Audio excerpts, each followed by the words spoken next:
series of bombings rock cities from New York to Miami. Embassies are attacked. Businesses are destroyed. Cuban Americans are gunned down by assassins. Deep within the U.S.-Cuban exile community, a mysterious group emerges to take credit for the violence. A terrorist group known as Omega 7.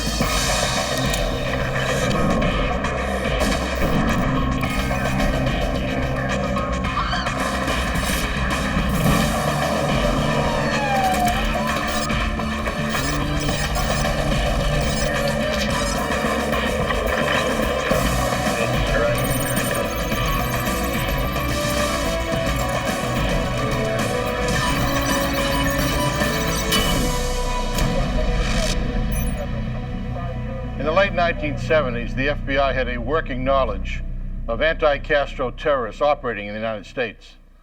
But then a new group appeared, more violent and aggressive than their predecessors. I'm Jim Castro, former head of the FBI's New York office. All agents had to go on was a series of chilling phone calls, a mysterious voice, and the threat of more violence. FBI field officers from New York to Miami coordinated their efforts, determined to catch the vicious killers.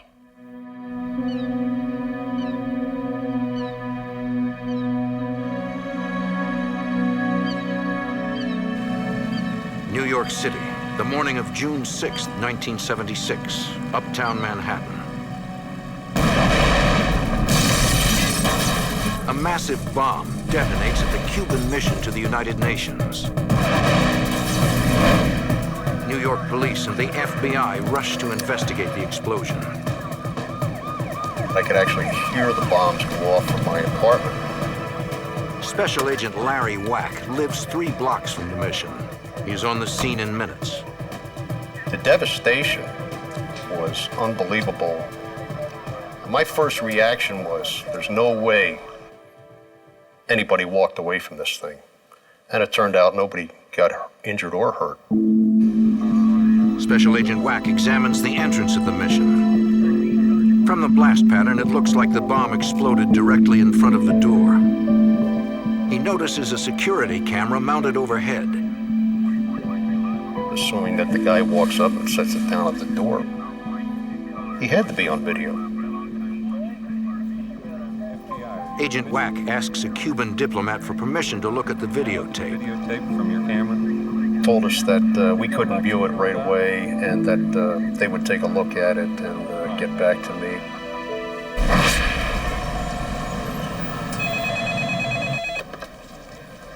Got a call the next day from one of the diplomatic personnel up there who said that there's nothing on the tape. And I said, oh, okay. This is the game we're going to play. It appears that the Cuban officials are keeping the videotaped evidence for their own intelligence, even if it cripples an FBI investigation. It would be nice in a perfect world if they said, look, here's a copy of the tape and you do what you need to do with it. And, you know, we're going to keep the original, but it doesn't happen. A news station provides the FBI with a tape-recorded phone call from a man who claims he belongs to an anti-Castro organization that bombed the Cuban mission, Omega 7. We are Omega 7. Thank you. The FBI has never heard of Omega 7. For Cubans fleeing Fidel Castro's brutal regime, northern New Jersey has become a safe haven. It is home to nearly 100,000 Cuban immigrants. We're trying to get information. FBI agents talk with people in the community in an effort to identify members of Omega 7. Getting information from the Cuban exile community was one of the most difficult things we ever ran across. Even if they knew who the guys were, to them they're heroes. For the FBI, it's another dead end. Over the next 2 years, Omega 7 strikes targets in New York City again and again. They bomb the Cuban mission twice. Another bomb detonates at Lincoln Center, where an orchestra from Cuba had been performing. In each instance, a representative of Omega 7 calls local news stations to claim responsibility. The terrorist group is on a rampage, but the FBI has few leads. We were coming up with no witnesses. We were coming up with pieces of battery and whatever that wasn't going to pin down anybody. For now, investigators' only solid lead is a mysterious voice claiming responsibility for the violence. To FBI Special Agent Tom Menapace, all the tapes sound like the same person. There were slight variations in tone, but if you listen to them all at the same time, you really picked up kind of a common thread. The caller would identify himself always as a member of Omega 7. Most people pronounced it Omega. There was a distinct Omega with this guy. It was calm, collected. Here's what we did, here's why we did it. FBI agents in New York and Miami have interviewed dozens of suspected anti-Castro terrorists, but none of the agents recognize this particular voice. The voice was driving us crazy. Nobody's got this voice. We were taking copies of the tapes and playing them with prominent members of the community, and we were basically trying to get a name for that caller. But even those deeply involved in the Cuban community are unable to ID the caller. If there's not that immediate recognition, then a lot of times you get into an area where people are speculating. It's like, gee, it sounds like so-and-so, and you kind of know right there that, you know, they're stretching. Yeah, they're locals. Thanks very much for your help. All right, take care. Thank you. Investigators also play the voice for informants they know have connections to various anti-Castro organizations.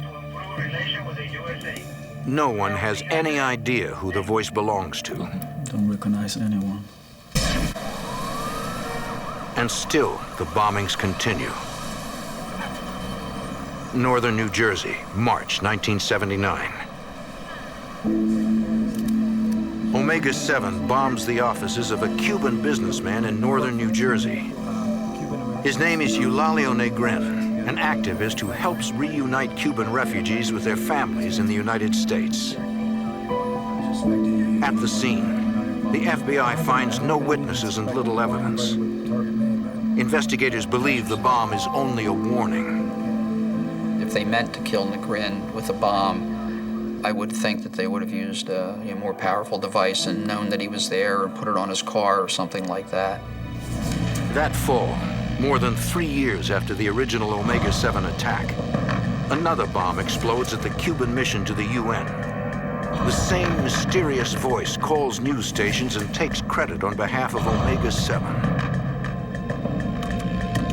A month later, the terrorist group abruptly changes its pattern. Eulalio Negrin and his 12-year-old son leave their home.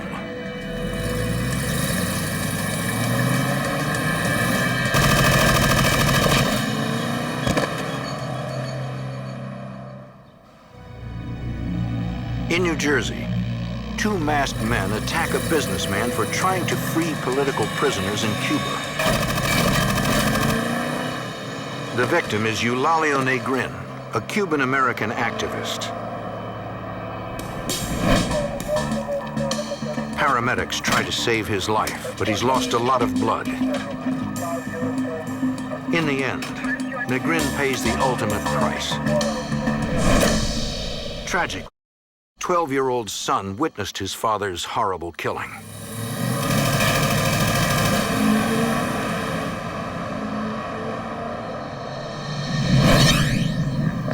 FBI Special Agent Tom Menapace must interview the grief-stricken boy.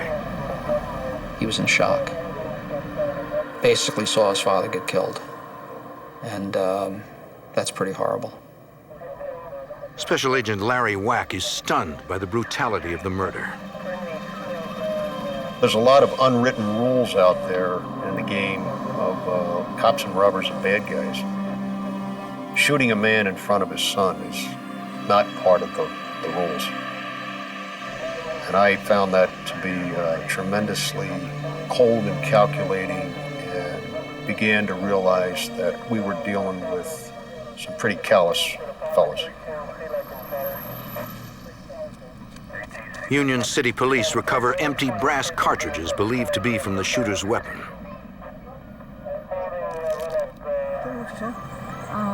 The FBI and police question area residents. Could you tell how many people were inside? You do a real intense neighborhood investigation, essentially tracing the path in which the car was seen fleeing. Investigators finally find a witness who can describe the color, make, and model of the gunman's vehicle.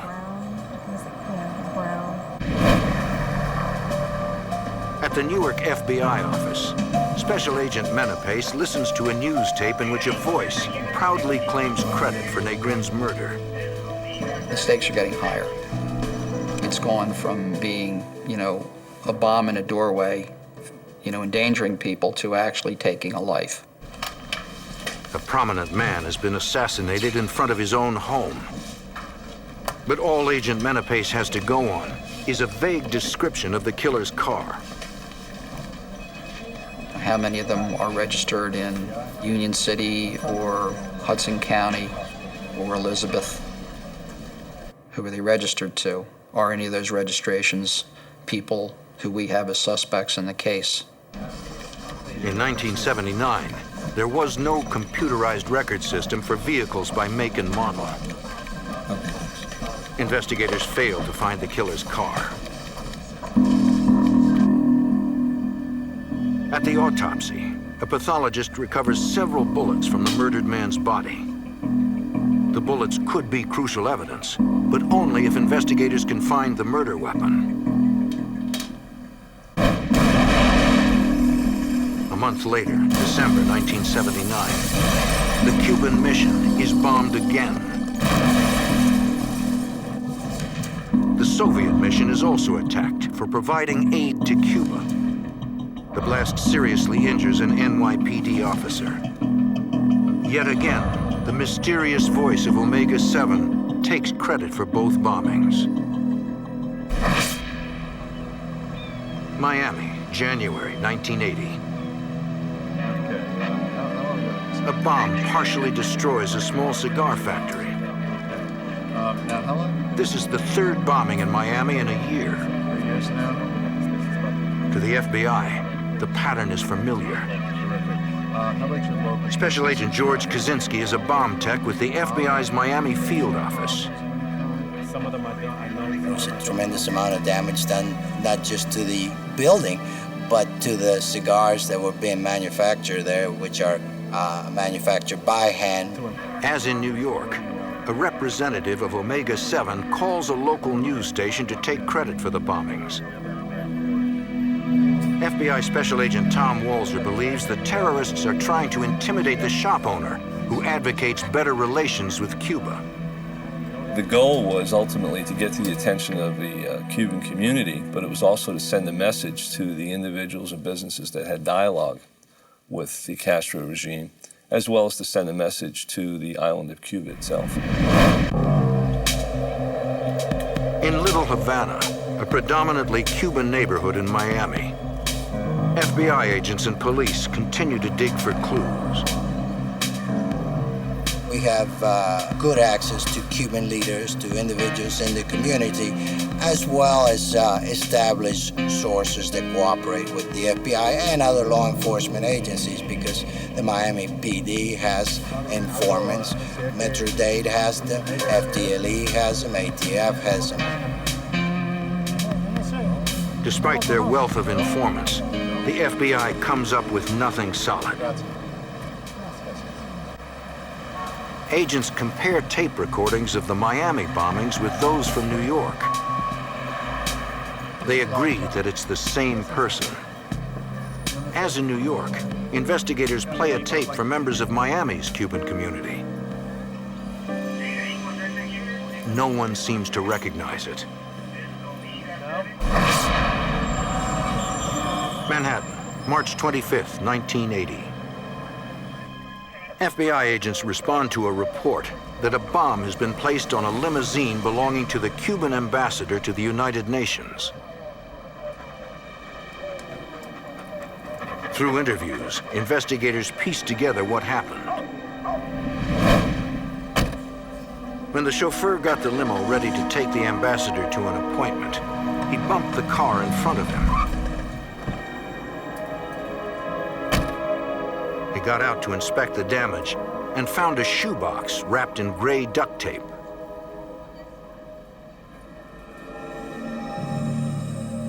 The chauffeur was suspicious. He was aware that the mission had been bombed repeatedly. He put the box in a garbage can away from the mission and hurried inside to call police. When the NYPD bomb squad arrives, the chauffeur shows them where he put the suspicious device. This is it? But the garbage can is now empty. The officers realize the Department of Sanitation has made its regularly scheduled pickup. Pull off the road. By now, the truck and the bomb could be anywhere in the city. In New York, a chauffeur finds a possible bomb underneath the limousine of the Cuban ambassador to the United Nations.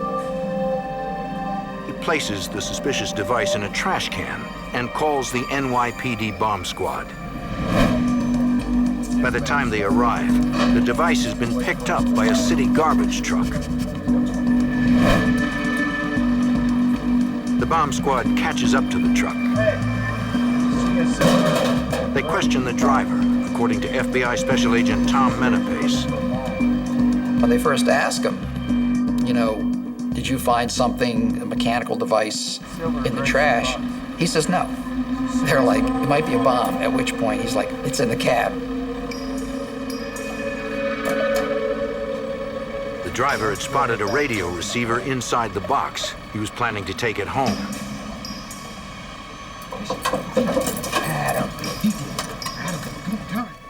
Inside the box is enough C4 explosive to potentially blow up a building.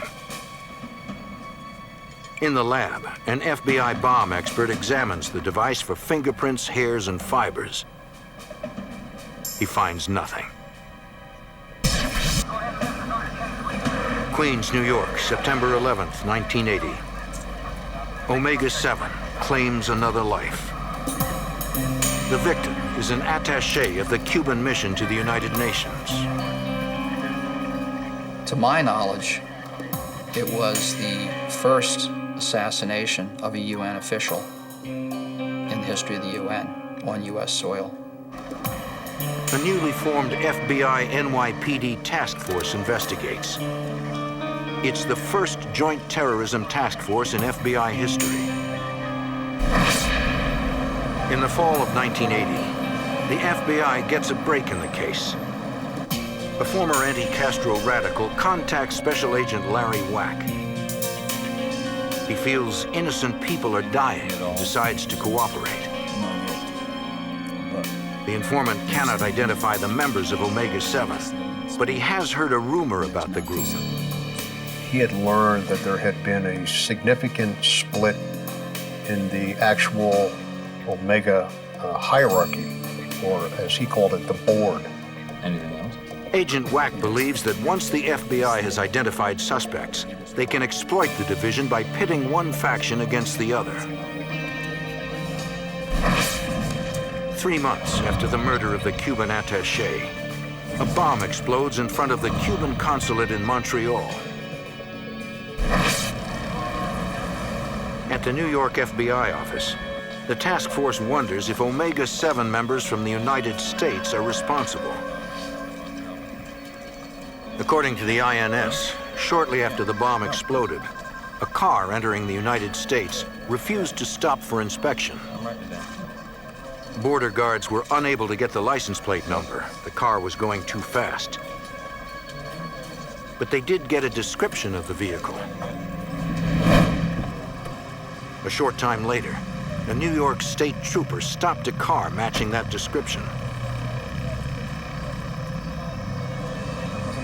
The two men inside the car denied running the border. A few miles back. Is that you guys? No, sir. We haven't run the border before. Without a license plate number or other evidence of guilt, the officer was forced to let them go.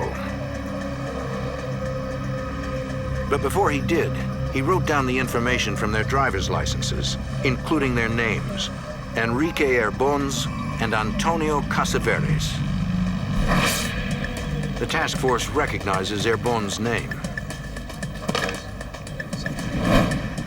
He was known to us as a fanatical, violent exile from Miami. The other gentleman in the car was an unknown entity at that moment, which was interesting to us because the big question was, who is this guy? According to his driver's license, Casaveres lives in New Jersey.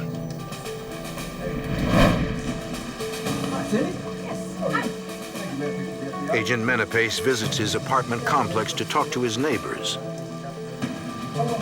They tell him Casaveres recently moved to Miami. Menapace plays a tape of the suspect's voice.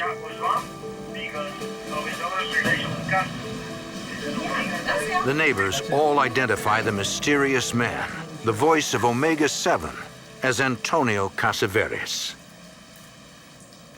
These people who knew him as a nice young guy, they were shocked that I'm sitting there playing these credit-taking calls for them, and they're recognizing the voice on the tapes as someone they know.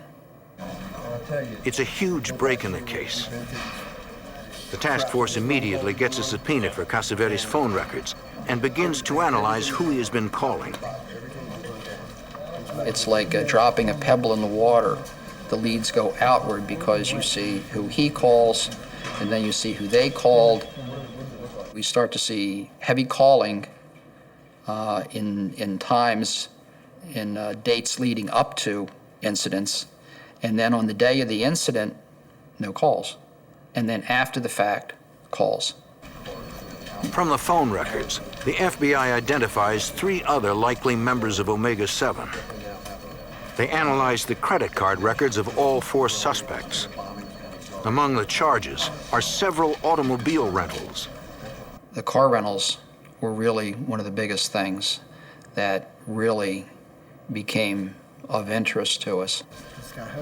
Agents discover that some of the suspects had rented cars at Newark Airport just before the bombings and could have used them in the crimes.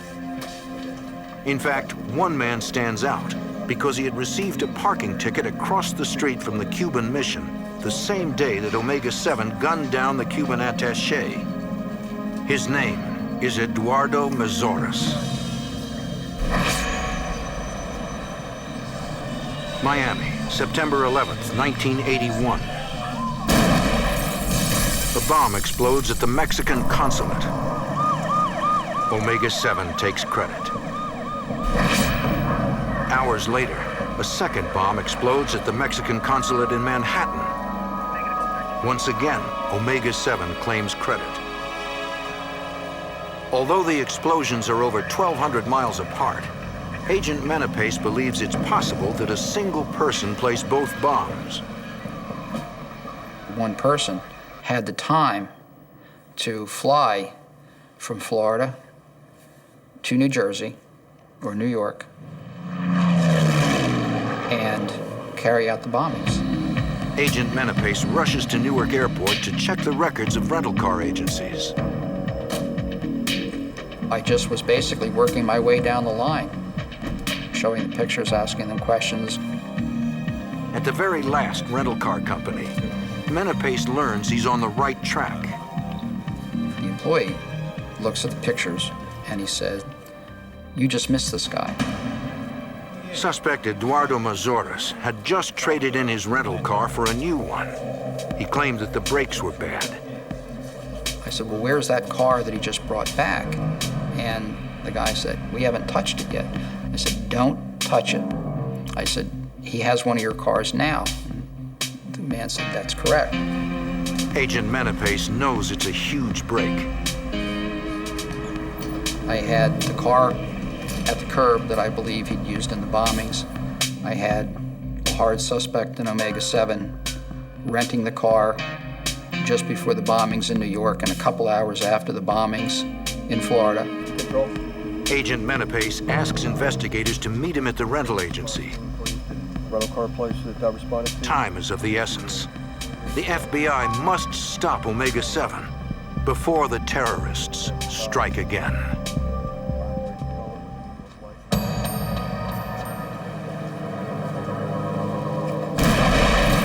Terrorist bombs explode at Mexican consulates in Miami and New York within hours of each other. The FBI believes Omega 7, an elusive group of Cuban radicals, used rental cars to drop off the bombs. Eduardo Mazoras, one of the FBI's prime suspects, has just returned a car at Newark Airport. Special Agent Tom Menapace calls in a canine unit to inspect the vehicle. The dog alerts on the trunk. The indication being that there was bomb residue in the explosive residue in the trunk of that car. Investigators know that Mazoras has rented another car. When he returns it, agents are waiting for him.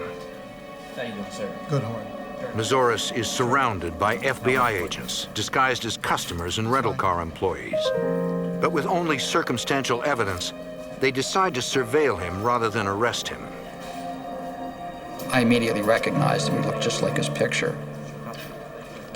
Agent Menapace follows the suspect on a shuttle bus to the terminal. I'm just another traveler waiting for a shuttle bus to go to the terminal, and I'm going to stay with him as closely as I can. I'd like to buy a one-way ticket to Miami. Menapace watches as Mazoras gets in line to buy a ticket. And I'm maybe 3 or 4 feet behind him. I'm as close to him without burning the surveillance as I can. And what's your name? He uses a false name. He uses the name A. Medina. M-E-D-I-N-A. There's your ticket, sir. And he buys a ticket to Miami. As the suspect heads for his gate, Agent Menapace rushes to notify the FBI field office in Miami. In Miami, FBI agents follow the suspect from the airport through the narrow streets of Little Havana and eventually to his house. The Miami field office obtains a warrant to wiretap Mazoras' phone. Special Agent George Kaczynski. We monitor 24 hours a day, and it's very consuming. It takes up a lot of man hours and a lot of personnel, and obviously they had to be bilingual. For a year, agents listen to the wiretap, but hear nothing that connects Mazoras with Omega 7. Everything we were doing was basically looking for a thread, looking for that break, looking for that piece of information that was going to get us headed towards, to go from theory to reality, to get to the actors. In the 6 years since the original Cuban mission bombing, the anti-Castro terrorist organization Omega 7 has spread fear through more than a dozen bombings and 2 assassinations. The FBI is determined to bring the group to justice.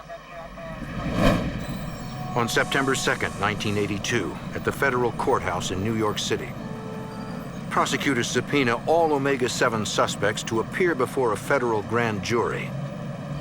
The FBI needs their statement on record before the statute of limitations runs out. But they have an ulterior motive. Knowing that Omega 7 is split into 2 rival factions, the FBI devises a scheme designed to pit one against the other. Agents arrange for the 2 factions to be in court on the same day.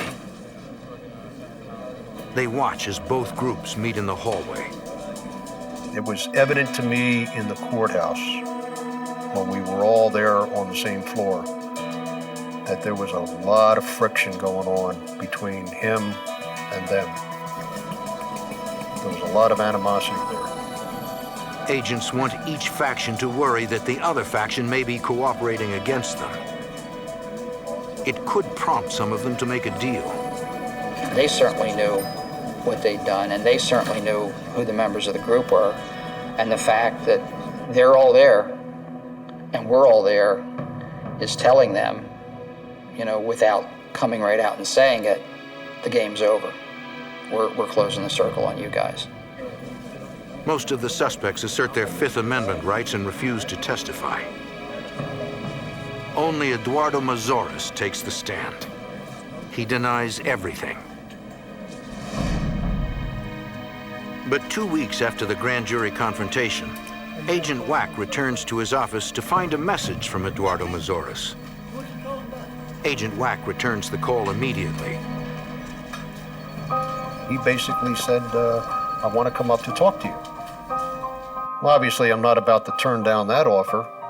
So I said, well, when would you like this to be? And he said, well, I'm going to arrive within the next couple of days, and I'll reach out for you then, and we'll arrange to meet. Fine, I'll be waiting for your call.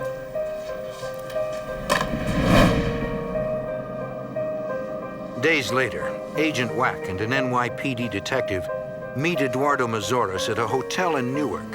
Heard you got some information for me. He was very well-groomed, and you'd think you were sitting there talking to, a New York City businessman about a deal coming up that was not really a big deal, at least in his eyes. Eduardo Mazoras tells them that he's come to negotiate with the FBI on behalf of Omega-7's leader, Omar. Omar's a little concerned that the FBI is getting close. Not just New York, but Miami, Newark, and everybody else that's participating in this thing. Mazoras says he's willing to tell them all about the crimes committed by the other faction, but only if the FBI promises to leave Omar's faction alone. Agent Wack asks to meet Omar in person. Mazoras tells him it's impossible, but he agrees to meet again the next day.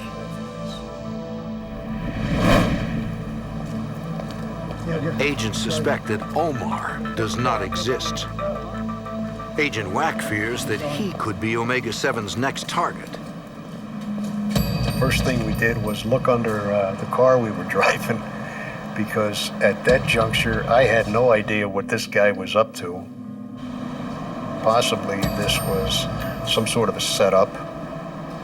So we checked the car for a bomb pretty close when we left.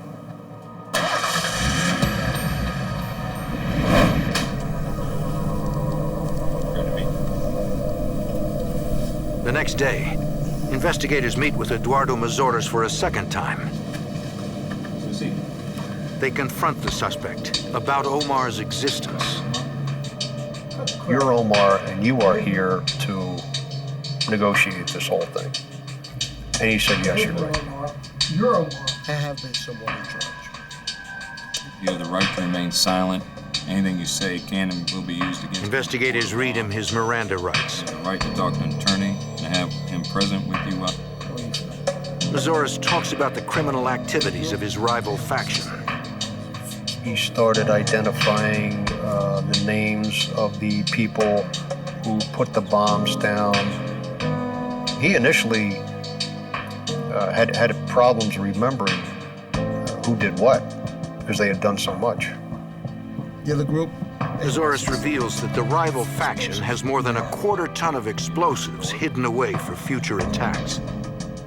He tells investigators he's willing to return to Miami to help them find the explosives. Let's say for a favor. He wanted to put the opposing faction permanently out of business, and was hoping that in his own mysterious way that he could work a relationship with the FBI and the government that I'll help you get rid of them, I won't do this no more, and leave me alone. Where's it stored? But in damning his former comrades, Mazoras reveals that he is Omega-7's primary bomb maker. He is the one who was going to call the shots as to who dies, who gets bombed, how they carry it out. I remember thinking to myself that you're so deep. I don't even know if a deal's going to be possible with anything here. The FBI now faces a major dilemma. Mazoris is a confessed terrorist. They can either arrest him, or they can take him back to Miami to find the explosives. The decision rises through the ranks of the FBI and the Department of Justice. It went all the way to the director of the FBI, whether we were going to make this trip to Miami. The director of the FBI declares that saving lives is paramount. They should send Eduardo Mazoris back to Miami. We were duty-bound to attempt to find those 600 to 800 pounds of high explosives. Those explosives could have killed a number of innocent people. We had to take a chance. We had to locate those explosives. Mazoris flies back to Miami. His FBI handlers travel on a separate flight, fearing their presence could jeopardize Mazoris's cover. Mazoris returns to Little Havana with instructions to check in by phone. For 4 days, the informant contacts the FBI to brief agents on his hunt for the explosives. Then, on the 5th day, Mazoris sounds odd. And he started wavering about whether he could go on with this whole cooperative thing. I didn't like the tone I heard. I had a bad feeling about the call. Agent Wack encourages Mazoris to keep trying and to call him back that afternoon. What's going on? He begins to wonder if the explosives even exist, or whether the informant is just manipulating the FBI. The FBI NYPD task force is in a difficult situation. They have released an informant, confessed terrorist Eduardo Mazoris, who claims he can lead them to a quarter-ton of explosives. But now agents begin to doubt his intentions. The informant is acting strangely. Special Agent Larry Wack anxiously waits for the informant to call. Hello? He said, Yeah, hi. I'm sorry, but I'm not coming back. He said, I gotta go, and there was a click on the other end of the phone. For the task force, it's a worst-case scenario. Special Agent George Kaczynski of the Miami field office now has a terrorist loose in his city. We were devastated, and then we had to regroup and say, okay, now we have to find him. Armed with federal warrants, the FBI finds and arrests Mazoris' colleagues. Up against the wall, hands on your head, right hand down. They include Antonio Casavetes, suspected of bombing the Cuban mission in New York City. You have the right to remain silent. Anything you say can and will be used against you. FBI agents search for Mazoris in Cuban communities in Miami and throughout the United States. FBI Special Agent Tom Walzer. He was out there as a fugitive on lam. He had been identified, but he was still in charge of the group. 2 weeks later, Special Agent Larry Wack receives an unexpected call. FBI. It's Mazoris. And I was shocked. I was absolutely caught off guard with this phone call. And basically, he starts apologizing for taking off. And I think he felt truly bad that he ran out on us. And when he said he was sorry, I really believe he was. All right. But he was also calling because he was trying to find out, what are you guys going to do with these other guys who did the murders and so on and so forth? And where is that going to leave me? Agent Wack devises a plan to trap the fugitive. Call me at home. He tells Mazoris to call him at home. I gave my home phone number with instructions that if he had to call again, call collect. Call me later at my home. I didn't want to have him in a phone booth calling and all of a sudden run out of quarters and have to hang up. Investigators set up a trap and trace on all calls to Agent Wack's home. At the very least, they will find out whether or not Mazoris is still in Miami. Days turn into weeks. There is no word from the fugitive. Then, a month and a half later, Agent Wack receives a call. It's him. I had to have my wife find a neighbor who was awake at 2 in the morning, use their telephone to call the New York FBI office to make notifications down to Miami and to Miami Telephone Company. No, it's okay. Go ahead. Agent Wack tries to keep Mazoris on the phone long enough to trace the call. Okay. Miami FBI agents speed to Little Havana. The call is coming from a payphone.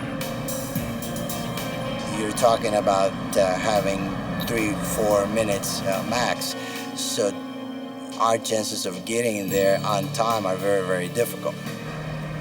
When agents arrive, the fugitive is gone. Hello? Over the next 8 months, Eduardo Mazoris calls Agent Wack at home more than a dozen All times. right. No, go ahead. Agents continue their attempts to trap him. On one occasion, we missed him by a matter of minutes, where the phone was just dangling off the receiver, hanging down off in the phone booth. Agents are frustrated but remain persistent. They map the location of each payphone Mazoris uses. A pattern emerges. Every call has come from Little Havana. We felt very confident that he was living or working in that area. You want to concentrate in this area now? Investigators decide not to show the fugitive's photo around Little Havana. Great. They fear he will flee to a different city or a different country. The last thing we wanted anybody to do was get word to him that we were zeroing in on an area. That's the last thing we wanted to happen, because we didn't want him to leave. If he left, we were in big trouble. Agents do reach out to their most trusted informants in the area, but nobody has seen Eduardo Mazoris. They suspect the terrorist has gone into hiding. Then, on January 12, 1983, bombs explode at 2 Cuban businesses in Miami. A third bomb is found unexploded. Omar, aka Eduardo Mazoris, takes credit for the attacks. It was bad enough he's on the run. Now he's bombing again, and our first reaction was, my God, if this guy kills anybody, we'll never live with ourselves. Larry Wack. The next night, Agent Wack receives a call. It's Mazoris. The first thing out of my mouth was, did you do that thing last night? And he said, yeah. Yeah, you know, I just wanted to let you guys know I was still around and let the other side know I was still around and keep the enemy at bay, the enemy being Castro. Wack tries to keep Mazoris on the phone as long as possible. He's worried by what he hears. I could tell he got a lot of enjoyment out of doing it. And that made me very nervous, because he was going to get more enjoyment as the days went on if he didn't get caught. The FBI needs a better plan to trap Mazoris before more innocent people are killed. In Miami, an elusive bomber, Eduardo Mazoris, is on the run. After making a series of traced phone calls, the terrorist eludes the FBI's attempts to catch him. Agents must find a way to speed up their response time. In New York City, on July 20th, 1983, they get that chance. FBI Special Agent Larry Wack gets a call in the early morning hours. Larry Wack. It's Mazoris. Eddie. Agent Wack's wife notifies the FBI to set the trace in motion. FBI agents in Miami speed toward Little Havana, waiting for word on the caller's exact location. Well, I think if you're still willing, there's probably a way we can... Agent Wack tries to keep the fugitive on the phone as long as possible. I kept wondering, where is everybody? Where is everybody? Why haven't they gotten him yet? I'm almost running out of things to talk about. Right. All right. Mazoras hangs up. Bye. The FBI has lost him.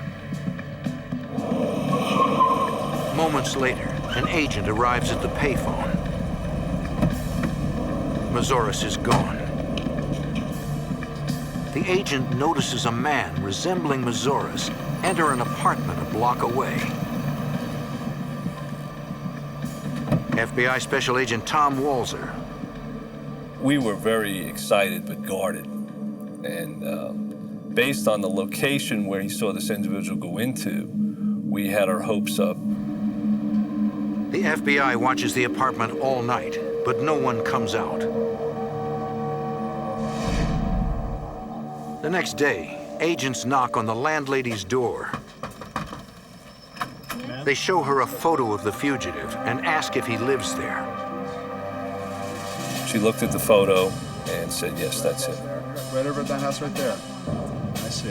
Would you have a few minutes? Rather than provoke a violent confrontation, the agents asked the landlady to call her tenant outside.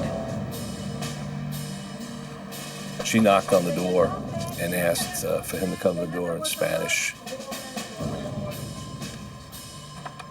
FBI, outside! Outside!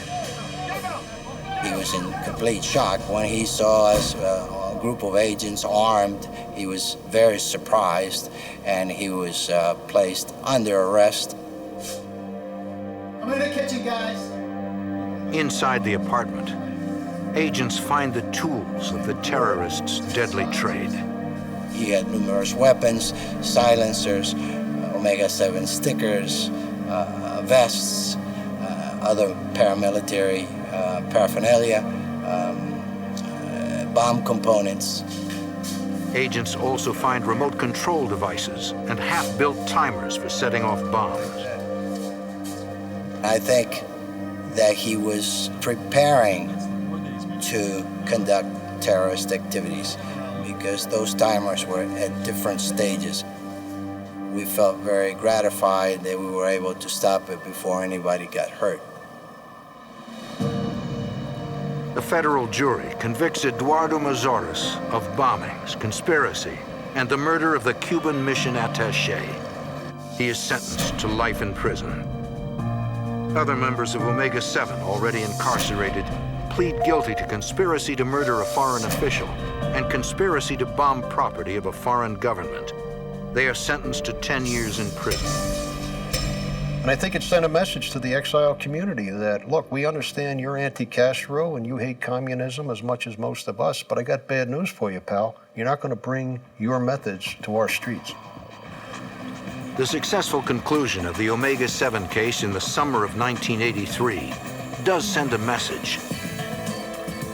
It brings an end to anti-Castro terrorism within the United States.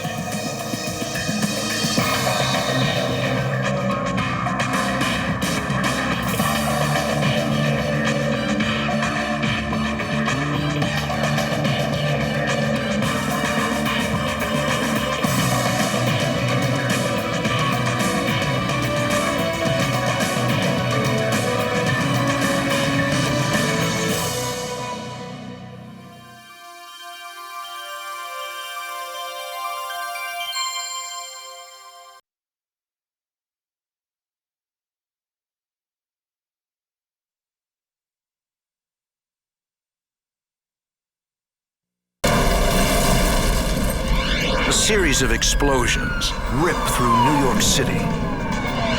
Sifting through the wreckage in search of one shred of evidence, the FBI and police are desperate for something to lead them to these ruthless terrorists. But the killers are careful to cover their tracks. As the bombings escalate, The FBI is in a deadly race to stop this murderous group with a dangerous cause.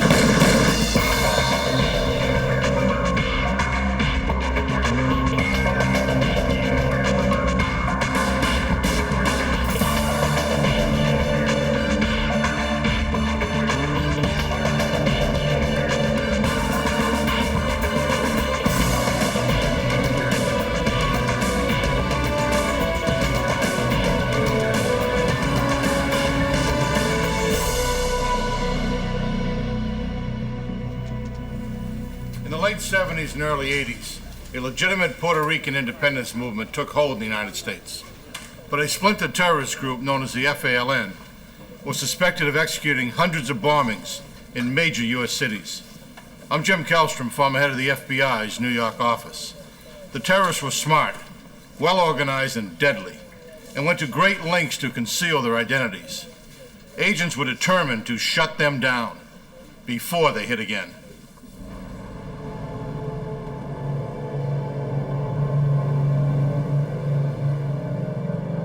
New York City, October 26, 1974.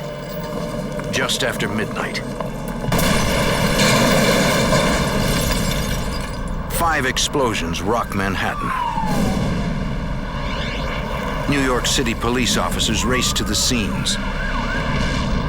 The biggest explosion occurs in the financial district. NYPD detective Elmer Toro leads the investigation. One look at the devastation and Toro knows he will be lucky to find any useful evidence. It appears the bombers used dynamite.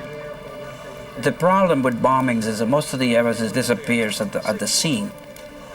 It disappears because how do you trace dynamite? We have no way of tracing dynamite. You can hope for a fingerprint here and there. You can hope for a witness. Police question everyone in the area, but no one had seen the bomber. The pattern of debris indicates the bomb was placed under a car.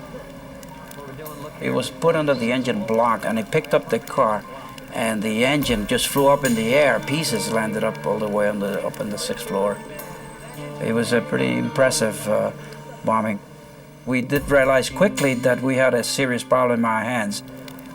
The only solid clue found at the scene is the tattered remains of what appears to be a leather luggage handle. While police continue to process the scene, they get a call from the Associated Press. One of the alleged bombers called the news agency and told them to look at a phone booth near the bomb site. A patrolman is dispatched to the location. There, under the phone, he finds a letter. He takes it to headquarters to study it for leads. The letter is from a group calling themselves the FALN. In Spanish, the initials stand for the Armed Forces for the National Liberation of Puerto Rico. They are a fringe group with a limited following. The FALN is not even known in Puerto Rico. It's known to the radical, it's known to those fighting for independence, but in general, you speak to the average Puerto Rican, and the FALN is totally unknown to them. The former Spanish colony of Puerto Rico is voluntarily part of the United States. In elections, more than 90% of Puerto Ricans vote to continue to be part of the U.S., while less than 5% vote for independence. Now that 5% has turned dangerous. In the letter, the FALN demands that the U.S. abandon Puerto Rico, or more bombs will explode. These are not people that believe in the electoral system. Their objective is to be violent and, through fear, cause the people to support them.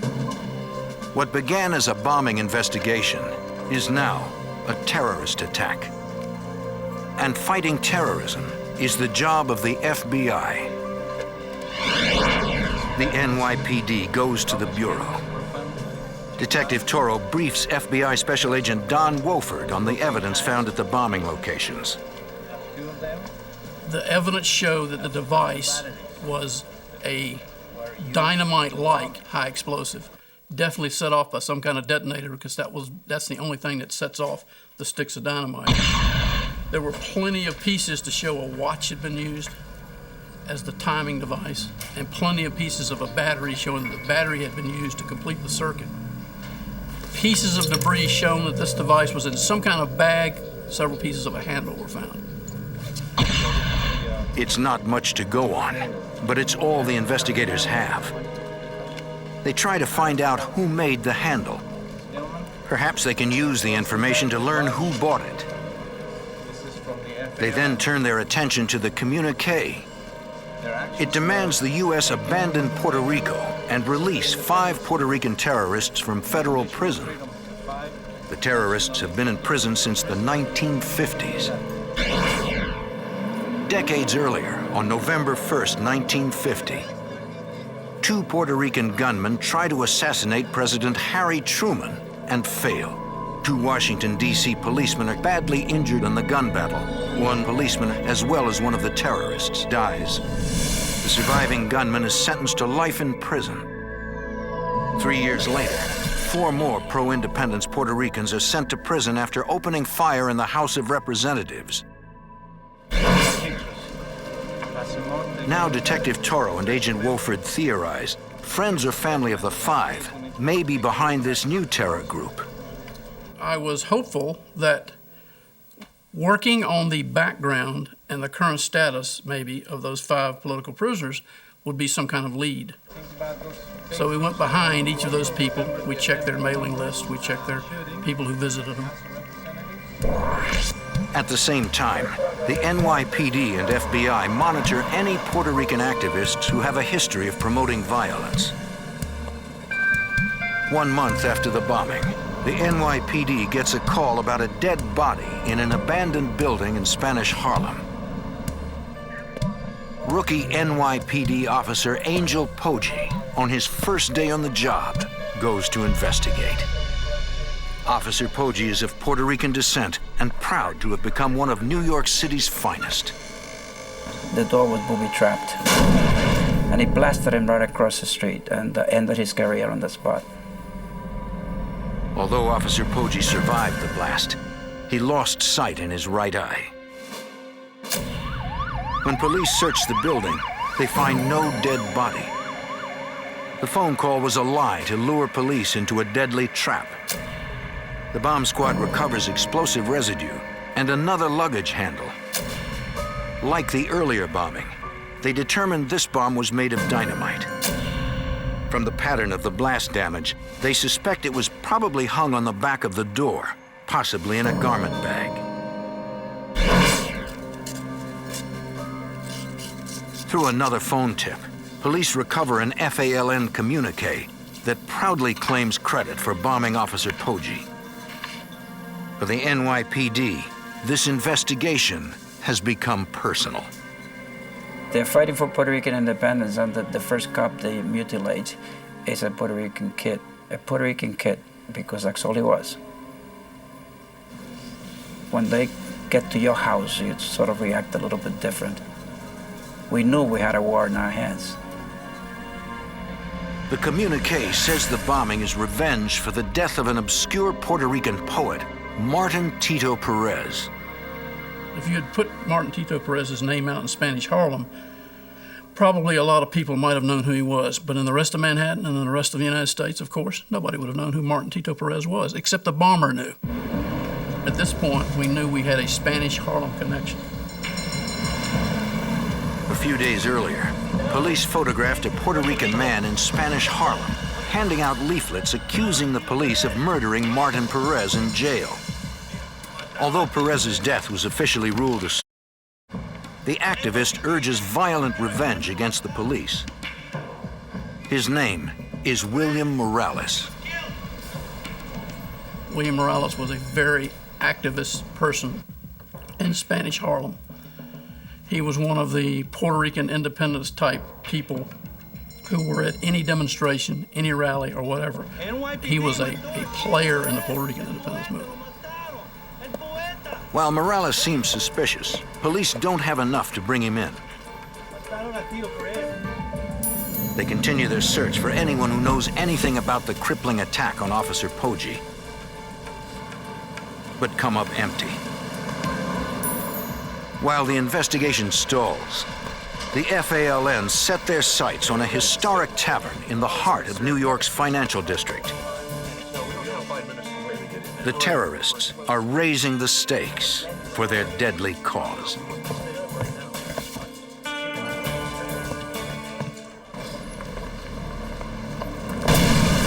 A terrorist group called the FALN detonates a series of bombs all over New York City. The FBI struggles to piece together the evidence in time to stop the bombers before they strike again. They are fighting a losing battle. Historic Francis Tavern in the financial district is a popular lunch spot for Wall Street brokers. January 24th, a bomb explodes during the lunch rush. The blast kills 4 people and injures more than 60. The victims are rushed to area hospitals. FBI Special Agent Don Wofford. It's one of the worst explosive crime scenes I've seen in my Bureau career. The entire first floor was nothing but splinters. All of the tables and chairs and walls and everything was just splinters. Okay, look up here. The first bombs did not kill anyone. The second targeted a single individual. This time, the bombers clearly intended to kill as many people as possible. This was a midday bomb, not 3 o'clock in the morning, not a bomb hung in an abandoned tenement, but a bomb put in an active restaurant full of people. It is a scene that FBI Special Agent Rick Hahn will never forget. The streets were wet, having been hosed down to hose off the blood and damage to the individuals that had been injured or died at the scene. Seeing that scene impacted me in such a way that I really wanted to make sure that we solved those cases. At the site of the blast, investigators again find a luggage handle similar to the one found at the earlier bombings. Independently, witnesses tell them that a few minutes before the bomb exploded, a suspicious man left a garment bag. He's not dressed to be in Francis Tavern Restaurant with Wall Street brokers at noon. He must have taken a wrong turn, and why is he leaving that bag? Didn't reach down and turn on any switches, according to all the witnesses. He just dropped it. So that bomb was ticking. That thing was going. And based on the damage it did, it probably had 20 to 30 sticks of dynamite in it. So there's a man walking around Manhattan with a bomb with 20 or 30 sticks of dynamite in it. That takes some dedication. And his hair was parted. Witnesses work with a police artist to develop sketches of the suspect. This group was clearly becoming more dangerous, and the FBI intensifies their efforts. Look, I got this sketch on you. The FBI distributes the sketch all over New York. But investigators can't find anyone who matches the description. So on these letters, In the lab, technicians review what little physical evidence they have. They turn to the letters left at each of the sites outlining the terrorist group demands. Their objective was to kill executives from U.S. corporations, and they say that right in the communique. Corporate America is seen in those days as part of the military-industrial complex, and as such, attacking U.S. corporations is as good as attacking the U.S. government. right here. Lab technicians confirmed that all 3 FALN communiques use the same paper, typeface, and letterhead. It's not much to go on. We found out, to our chagrin, that the complete communique, the paper, the ink, the font, the type, the stencil, the logo, and everything could be bought at 1 million different places in Manhattan. I think you already know. The luggage handles do provide lab technicians with a promising lead. The garment bags used to hide the bombs are all one particular model made by one manufacturer. It could be the break the investigators need. The FBI contacts the manufacturer for a list of every store in the New York area that carries the bags. Over the next few weeks, investigators visit each store and show the sketch. But no one seems to recognize the suspect. The bombings continue. 3 months after the Francis Tavern bombing, an FALN communique takes credit for 4 bombs that explode after midnight in Midtown Manhattan. Then, 800 miles away in Chicago, the unimaginable happens. Bombs explode at 2 banks. An FALN communique takes credit. The terrorists are now a nationwide threat. In the New York FBI office, investigators compare the Chicago communique with earlier FALN communiques. We know immediately when we get the communique, from the masthead being the same, from the logo being the same, that this is in fact our FALN. This gives investigators new angles to pursue. There's a whole new theory that arises from that, and that is that we can't find them in New York because they're really a Chicago-based group. The FBI contacts Special Agent William Dyson in the Chicago field office. This is the first time Chicago is being involved in this group called the FALN. New York has a very large Puerto Rican population, and it appeared as though these attacks were going to be strictly in New York. Now Chicago comes new on the scene. So we were really not sure what to do. We're turning to New York saying, do you have any leads? Can you give us a hint? Where do we go? Somehow, the FALN must communicate or travel between New York and Chicago. The FBI and police begin rechecking their list of potential suspects. We can look at our New York people and see what kind of Chicago connections they have. Do they travel to Chicago at all?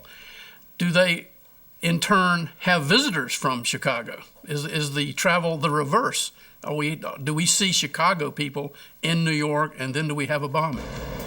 Investigators determined that several of the Puerto Rican activists they had been watching in New York have links to Chicago. We had all of our people that we thought were interested under 24-hour surveillance.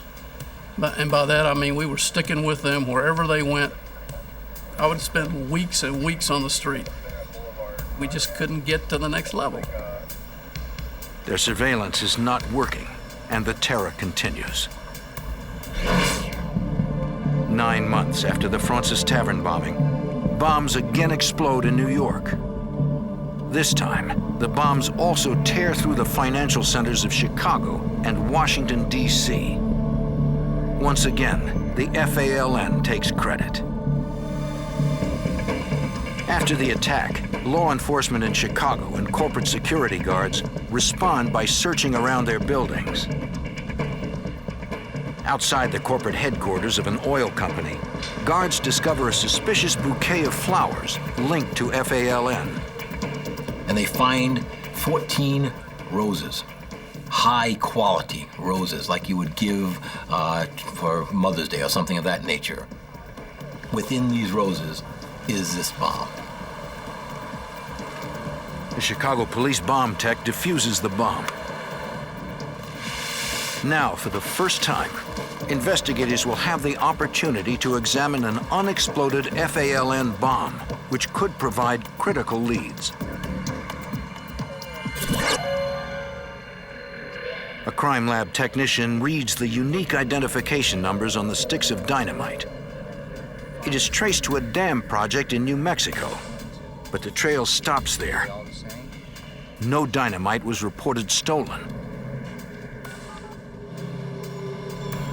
When that lead proves to be a dead end, investigators try to trace the bouquet of roses. We've got to go to the florist. Well, it turns out there's something like 800 florists in the Chicago area. We went to every one of them. When I say we, I mean law enforcement. It wasn't just the FBI. We all got together, and we all divided up all the florist shops, and we went to every one of them. Could not find where those roses came from. Back in New York, the FBI realizes the components of this bomb match the other bombs. Investigators compile lists of all the stores in the New York City area that sell each of the items. they find one store that sells everything. We identify a store up in the Bronx that sells the particular types of watches that have been used, it sells the propane tanks. More importantly, it sells the types of bags that have been used to contain the bombs. The FBI theorizes that maybe the bombers got sloppy and bought everything at the same store. At the store, investigators show the owner the composite sketch.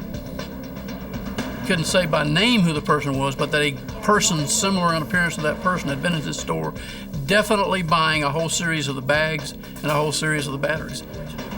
Investigators believe this could be a major break. They show the store owner photos of possible suspects. She can't positively ID any of them, but she does agree to help. We did solicit the cooperation of the owner of the store. She allowed us to go in and mark discreetly the bags, the watches, those sorts of things, to see whether or not they would be used in a device.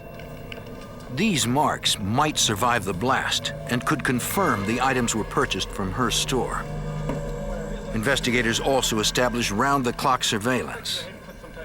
And when a person bought a bag, we would put a surveillance on that individual and try to identify who this individual was and try to match the composite to the purchaser of the bag. Now the agents will have to wait and see if the terrorists walk into their trap. In New York, a terrorist group called the FALN plants a series of bombs, killing 4 people and injuring more than 60. Now they've expanded their terror spree to other American cities, including Washington, D.C. and Chicago. The FBI has been struggling to get a lead on the group. They learn that items similar to those used to make the bombs are all sold in a store in the Bronx. Agents set up surveillance. But after months of watching the store, they find nothing. Perhaps the terrorists have already stockpiled supplies. Or perhaps they have spotted their surveillance and are once again one step ahead of investigators. Months after the most recent bombing, the case takes a bizarre twist in Chicago. The police there get an odd tip. An informant reports that a man at a garage has been trying to sell sticks of dynamite to street gangs. The responding officer hears hammering and sees a man trying to break open a trunk. Hey, stand up, put the hammer down now. The officer also spots dynamite. Put your hands up where I can see him.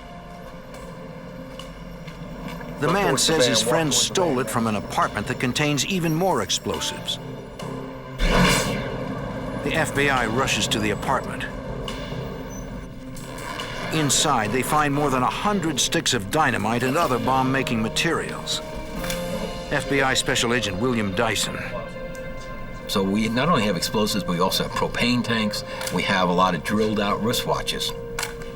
We even have communiques. Investigators feel confident they have discovered an FALN bomb factory. We definitely have the FALN, there's no question about it. The problem is, who are the people connected with this apartment? While the bomb squad renders the building safe, investigators question tenants who say no one lives in the apartment. They say they have seen 2 people going in and out, the building's owner, Carlos Torres, and his wife. One of the things that struck us right away was this lack of sophistication here. The idea of having a bomb factory in your own building. The idea of you being the landlord of the building, the person who would have the access to all the vacant apartments, who would have the keys, just is plain stupid. So now we got 2 suspects, obviously, because not only do they own the building, but residents say they have access. They've seen them up in this apartment. Investigators search for Carlos Torres, the building's owner, and his wife, Haiti. But they have vanished, which reinforces investigators' belief that they have finally identified members of the FALN. The FBI systematically hunts for the bomb factory fugitives. They begin with a thorough background investigation.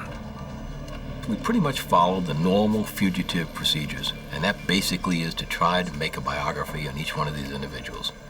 Who are they? Where did they come from? Who are all their relatives? Make a family tree. We make a family tree on these people better than they would make one. We try to find out every person that's related to them in one way, shape, or form. Agents interview and watch all of their known relatives and friends. But the fugitives have disappeared without a trace. At the same time, the FBI focuses on an odd document found in the bomb factory. It seems all the Chicago FALN suspects belong to the same Latino church committee. The Chicago FBI notifies New York. Take it a really close FBI Special Agent Rick Hahn. There was a suspicion that the FALN had co-opted this organization, this charitable organization, for its own purposes, to use it for travel, to use it for funding. Just prior to that. FBI Special Agent Don Wolford reviews records that show the Chicago suspects used church-paid tickets to fly to New York before several past bombings. There's lots of travel back and forth, financed by the organization, because ostensibly it is supposed to be lending and giving grants for people to start neighborhood community-type Hispanic activities, like Spanish Bibles and hymnals, maybe for a church in a Hispanic neighborhood, that kind of thing. Investigators also discovered that the church committee includes a familiar face, New York pro-violence radical William Morales. They keep a close watch on Morales and all the members of the church committee, but investigators don't see anything suspicious. They don't have enough probable cause to request wiretaps or search warrants. We've taken a lot of heat. You know, a lot of people were asking, what are you guys doing? You know, these people keep on blowing up all these, what are you guys doing? 6 months later, at the Mobile Oil Building near Grand Central Station, a bomb in an employment office kills one person and injures 8. She came in, she put the umbrella on. The FBI and NYPD arrive and question witnesses. A woman who takes job applications claims she saw the bomber. She was, you know, I know who left that bomb because I saw her and I talked to her, and I cannot believe a little girl, she kept saying, a little girl like that would leave a bomb in here and blow somebody up. But I saw her, and that's who left it. The witness says a woman came in carrying a closed umbrella that seemed unusually heavy. She knew when she hung that device there, when it went off, somebody was going to get hurt. The suspect took a job application. She scratched quick a name and an address. The bomb is clicking right next to her. She wants to get out of there fast. The suspect tried to leave, but the woman wouldn't let her take the application with her. Minutes later, the bomb went off, decapitating the man next to it. Because he absorbed most of the blast, no one else was killed. I do know that I could recognize her because I saw her and I talked to her. Investigators asked for the application, hoping the suspect left a fingerprint. If they could find a print, it would be their first piece of solid evidence to the identity of the bombers.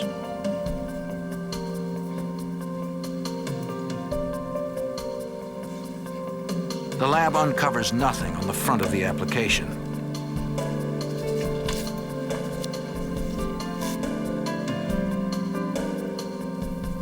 But on the back, they find what they had been looking for: a single fingerprint. The fingerprint belongs to Haiti Torres, the wife of Carlos Torres, who owned the recently discovered FALN bomb factory in Chicago. New York City police issue a warrant for her arrest for second-degree murder. After a grand jury indictment, her husband Carlos is added to the FBI's top 10 fugitive list. Now that agents have identified their suspects, they must hope for a break that will uncover where the fugitives are hiding before they strike again.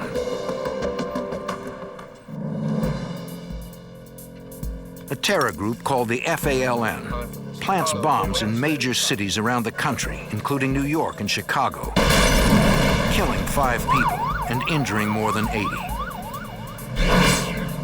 In New York, the FBI suspects that William Morales, a pro-violence radical, is somehow connected to the group. But after months of surveillance, investigators haven't seen anything suspicious. The FBI finally asks Morales if he will talk with them. Surprisingly, he agrees. FBI Special Agent Don Wofford watches through a one-way mirror as Detective Elmer Toro questions Morales about the FALN terrorist group. But he gives them nothing. Cool, collected, not the least bit upset, not intimidated whatsoever. I don't know nothing about nothing. Investigators watch for clues to try and determine if it is just an act. My position was, he's a player. He's definitely a player. Maybe he is a minor league player and he doesn't know anything. I don't believe it, but maybe. But he's a player. Investigators continue to suspect Morales. But without more evidence, there are legal limits to how far they can go. 2 months later, Queens, New York. Firefighters respond to an explosion in an apartment and find FALN letterhead.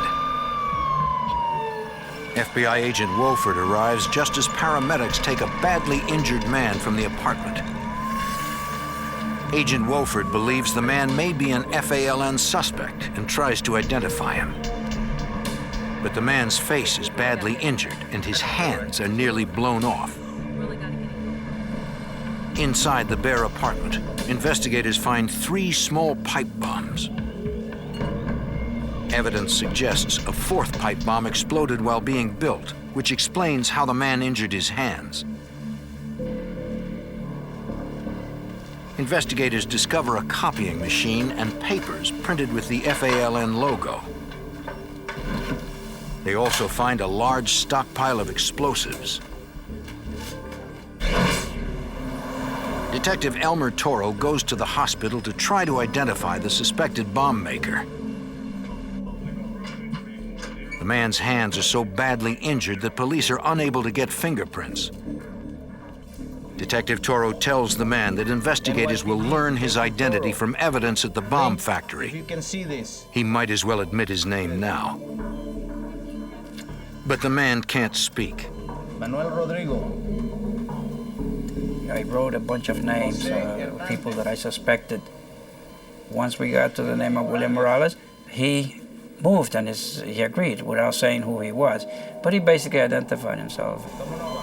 Detective Toro believes they may have captured the FALN's bomb maker. Toro grills him for information about the organization. But Morales refuses to cooperate. 9 months later, Morales goes on trial for reckless endangerment and possession of dangerous weapons. Well, Morales didn't fight. Morales claimed a prisoner of war status, no defense, which is a dream for the prosecution. The judge sentences him to 89 years. Police take Morales to the jail ward of Bellevue Hospital to be fitted with artificial hands before going to prison. Incredibly, despite police guards in the hallway, he manages to escape. Investigators rush to Morales' hospital room. My initial reaction was, this is just a bad joke. You know, this is just a bad, yeah, right, sure he's escaped. How could he escape? First off, he's physically unable to escape. And secondly, he's up on the 3rd floor. There's nothing down there, it's just, we don't have him. They find the window bars and mesh cut open. The mesh had been spread apart, not more than 6 to 8 inches, just about like this. I mean, that's straight down. So he had to squeeze through that hole and get out of the mesh. And then how did he get down 3 floors? And of course, coming to mind immediately was he had help. Investigators begin to piece together what happened. Someone must have smuggled in a pair of bolt cutters. William Morales cut himself out from the 3rd floor with his elbows. Because he had no hands. Investigators believe Morales jumped 3 floors to the ground, where waiting accomplices drove him away. The FBI and NYPD launch an all-out manhunt for Morales and alert the public and police across the country to be on the lookout. But months go by, and the manhunt turns up nothing. Then the terrorists strike again. 6 months after Morales' escape, the FALN begins bombing again in New York, Chicago, and San Juan, Puerto Rico. 1 year after William Morales' escape, just north of Chicago, Evanston police respond to reports of an illegally parked van. They radio in the license, which comes back stolen. Police decide to watch the stolen van to see if anyone comes back. So they surveil it. I mean, they could have towed it away, but they surveil it. A short while later, a man and woman drive up to the van and begin loading it.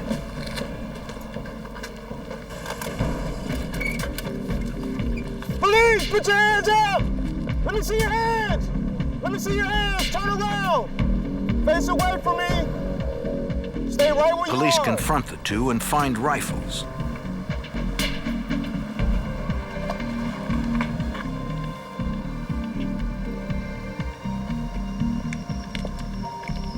The suspects have no ID and refuse to speak, leaving police at a loss.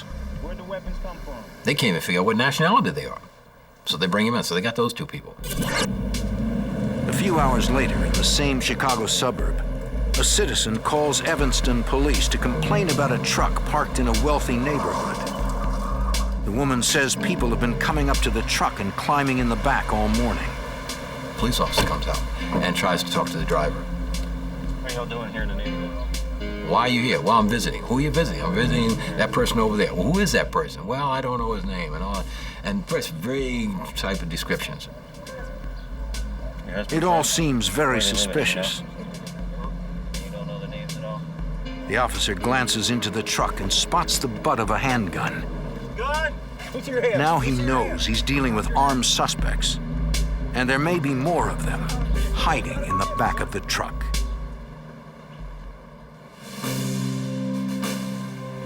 Step out of the vehicle, sir. Amid a rash of terror bombings, officers in Evanston, Illinois, arrest a suspicious couple. In the back of their truck, police find people with shotguns, handguns, and disguises.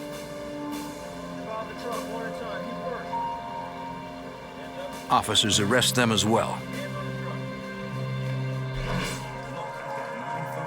Evanston police photograph and fingerprint their prisoners. No, I've got the list. Can you run it for They me? also check their identification, but they run into a problem. The names on their IDs prove to be false. Detectives try to interview the suspects, but they refuse to talk. Sensing they are onto something big, the police call the FBI. FBI Special Agent William Dyson looks at the prisoners and immediately recognizes one as a major FALN terrorist. I've got his wanted poster, top 10 fugitive, and I recognize him. I mean, this is Carlos Torres. Agent Dyson also recognizes other prisoners as members of the FALN. It was like looking at this collage that I had above my desk in the office of all these wanted people. So we have the FALN. We know we have the FALN. We're able to identify enough of them. This is the FALN. The FBI takes a closer look at the false IDs. From past experience, the FBI knows that criminals who use fake ID often include a real address so that it can be used to function in society. Agents notice that several of the IDs have the same Chicago address. The FBI and Chicago police raid that address and find bomb-making materials and more FALN evidence. With information from the captured terrorists, agents raid addresses in Milwaukee, New York, and New Jersey. They take down more FALN safe houses. 6 years after the bombings began, a federal jury finds the captured FALN terrorists guilty of seditious conspiracy, weapons violations, interstate transportation of stolen vehicles, and other charges. But notorious FALN suspected leader William Morales still remains a fugitive. A group of us got together. Just before sentencing, one FALN member decides to cooperate in exchange for a reduced sentence. He says the 11 terrorists were in Evanston to rob an armored car to finance more bombings. He also describes a meeting at a Milwaukee safe house. They had this meeting in which they plot this thing out. And the man leading the meeting, he's got a mask on, so you can't recognize him. But he's got no hands.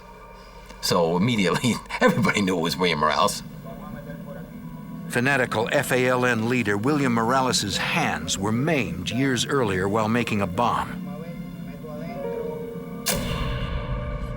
Investigators press for more information, but the cooperating FALN member doesn't know how to find Morales.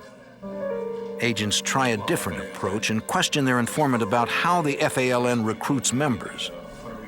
We have to know how they bring new people into the group. Once we know that, then we can go after them. Strong activists who are ready to do. Investigators learn that the FALN recruits from the ranks of Puerto Rican radicals. Anyone who joins must drop all political activities in order to maintain a low profile. With that pattern in mind, FBI Special Agent Rick Hahn searches through hundreds of files on Puerto Rican radicals. It's a long-shot attempt to identify the remaining FALN terrorists. We looked for individuals that had stopped attending rallies and things like that, that had made themselves quite well known prior to that time. And we focused on them for surveillances. More than a year passes before the FBI finally finds one suspect who seems to lead a double life. Very, very quickly, we realize this guy's clandestine. He's doing things that's not normal. Agents track the suspect to an FALN safe house. Based on the suspect's behavior, the FBI gets a court order allowing listening devices and wiretaps. In March 1983, 2 years after first gaining cooperation from the FALN informant, the FBI gets a break. Through a wiretap, they overhear a suspected FALN member on the phone asking a mysterious man in Mexico to come to Chicago. He refused to come up and said, basically, why don't you come visit me? I'm having plastic surgery done. I'm in need of good identification. I can't come into the country. I'll be too easily recognized, that sort of thing. The mysterious man says to call the same number in a week. In a huge break, investigators identify the mystery voice as that of the FALN's fugitive leader. By his voice, we were pretty sure that it was probably William Morales. It's the first time the FBI has heard Morales' voice since his bold escape from New York police custody 4 years earlier. The FBI traces terrorist leader William Morales' phone call to a cafe in Puebla, Mexico. Back in Chicago, the FBI is stuck. They have no jurisdiction in Mexico. Agents plan to continue listening to their wiretap and arrest Morales when he makes his plan to come back to America. But since Morales may have had plastic surgery and significantly changed his appearance, agents ask Mexican federales to secretly photograph him. FBI Special Agent Rick Hahn. The federales went down to that coffee shop and found Morales seated at a table there. Morales had severely maimed his hands years earlier while making a bomb. He cannot protect himself or fire a gun. The FBI warns the federales he is probably accompanied by an armed bodyguard.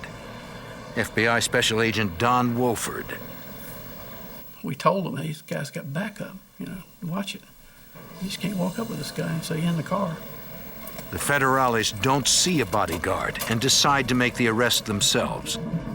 NYPD Detective Elmer Toro. They were not supposed to take him down. They were supposed to take photographs. And they decided to make the arrest. And Willie Morales, like a nice trained terrorist, he simply gave up. And I provided the opportunity for his bodyguard to step out of the restaurant.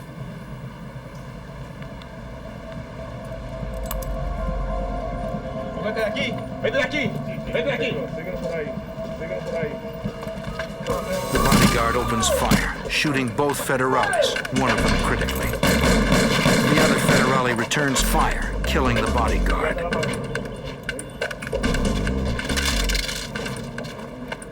He takes Morales into custody, but his arrest comes at a great price. The wounded federale dies on the way to the hospital. New York Police Detective Elmer Toro immediately flies down to Mexico to interview Morales and try to arrange his return. Morales being in police custody and having killed a police officer, I'm sure was subject to some degree of torture by the federales down there. Morales greets Detective Toro like a long-lost friend. He was happy to see me, and he said to me, and I always remember, he says, Elmer, I want to go back with you. Take me with you. Detective Toro says he'll draw up the papers, and Morales promises to sign. Sign anything. Just take me with you. Okay, Willie. Once Mexican police learn that Morales is going back to the U.S., they treat him better to avoid a possible scandal. Okay. Back at his hotel, Detective Toro calls the FBI with the incredible news about Morales. Getting anything done in Mexico is like, forget it. But now he's talking about, I want to come back. And, you know, we're all saying, thank you, Lord. All right. Let him come back. But it's not that simple. All of a sudden I put the 6 o'clock news, and there is the bastard denouncing us. Morales appears on TV, flanked by radical lawyers from Cuba, the U.S., and Mexico. He now angrily condemns America. By this time, he's got a battery of attorneys from all over the place. He had people from Cuba, the attorneys from Cuba, very powerful attorneys. And once he was protected by these attorneys, he didn't need Elmer Toro anymore. He didn't want to come back anymore. Detective Toro now realizes that Morales used him to gain better treatment in jail while waiting for his lawyers to arrive. In the months to come, Cuba uses its influence and money to win the release of Morales. He's on the beach in Cuba, in Cienfuegos, Cuba, I believe. Sooner or later, Fidel Castro's government is going to go, and maybe we'll see Morales at that point. With Morales in permanent exile and other key members in prison, the FALN's 8-year reign of terror comes to an end. The FBI and police, through dedicated investigative work and patient long-term surveillance, have defeated one of the most deadly domestic terror groups in U.S. history.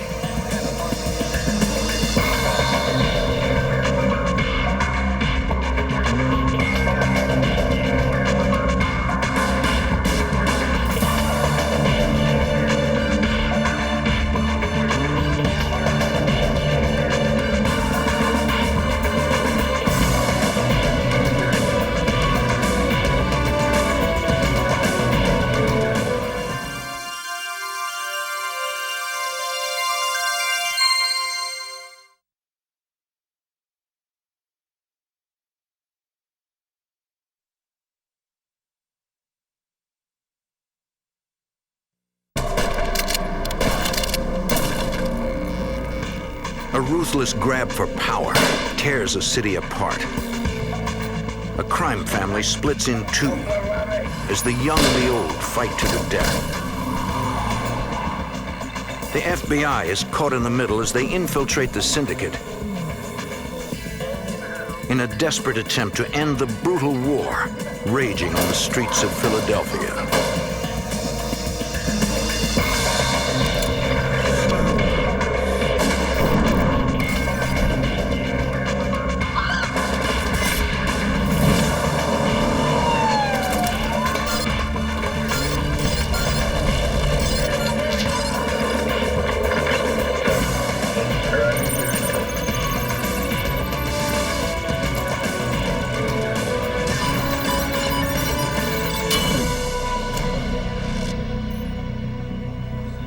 In the early 1990s, Philadelphia became the scene of a bloody vendetta. The streets erupted in mob warfare. Authorities feared innocent people would be caught in the crossfire. I'm Jim Castro, former head of the FBI's New York office. Agents launched a complex and risky surveillance operation. Their mission, to bring down a notorious crime family and to stop a brutal turf war before more people were killed.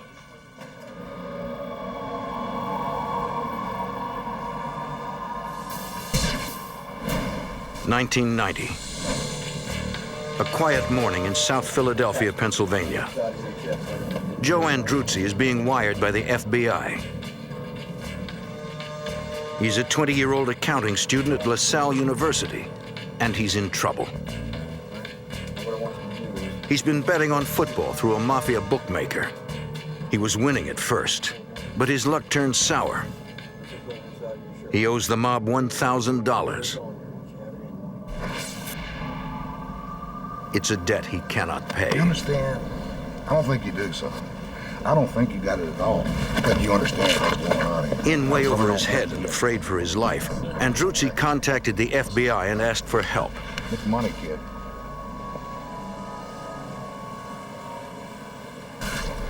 South Philly is a tough place. Not the kind of place where you want to cross the mob.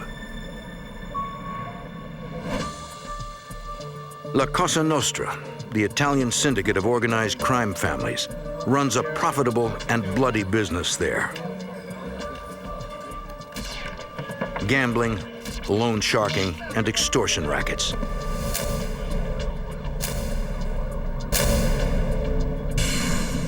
For years, South Philly was run by Angelo Bruno, known as the Gentle Don because of his dislike of violence. He took over the city in the 1950s.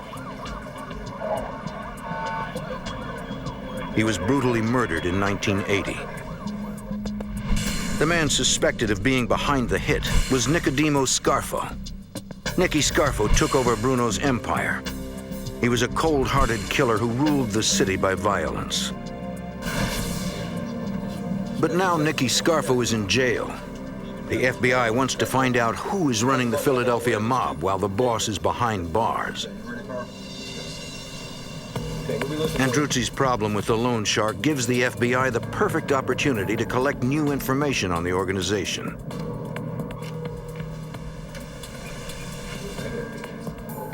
The college student meets with the bookmaker. He plays his part perfectly and is introduced to Salvatore Sparacchio, a known member of the Philadelphia Mafia. I don't have the money. You don't have the money? FBI Special Agent Jim Marr was the case agent on this investigation.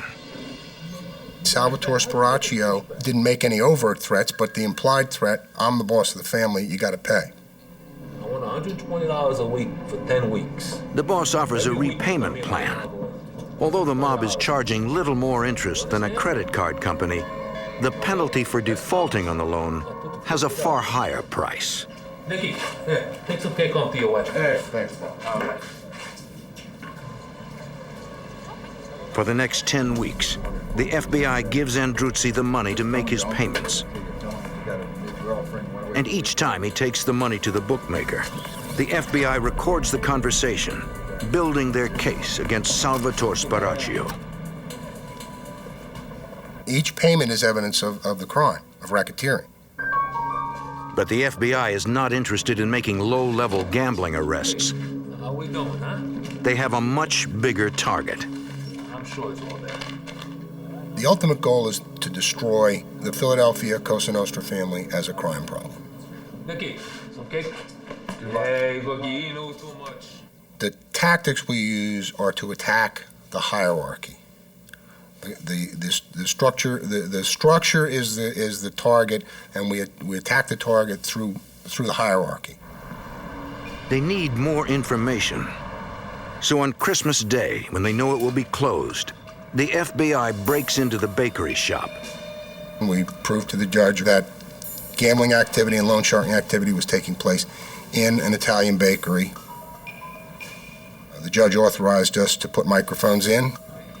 For the next several months, the FBI records the conversations inside the bakery. We began listening to conversations of Salvatore Spiraccio, who was claiming to be the boss of the Philadelphia Cosa Nostra family. Although Spiraccio claims to be the head of the family, the FBI wire soon makes it clear that Spiraccio is not one of the big Philadelphia Mafia bosses. He is little more than an employee, but the FBI doesn't know who he's working for.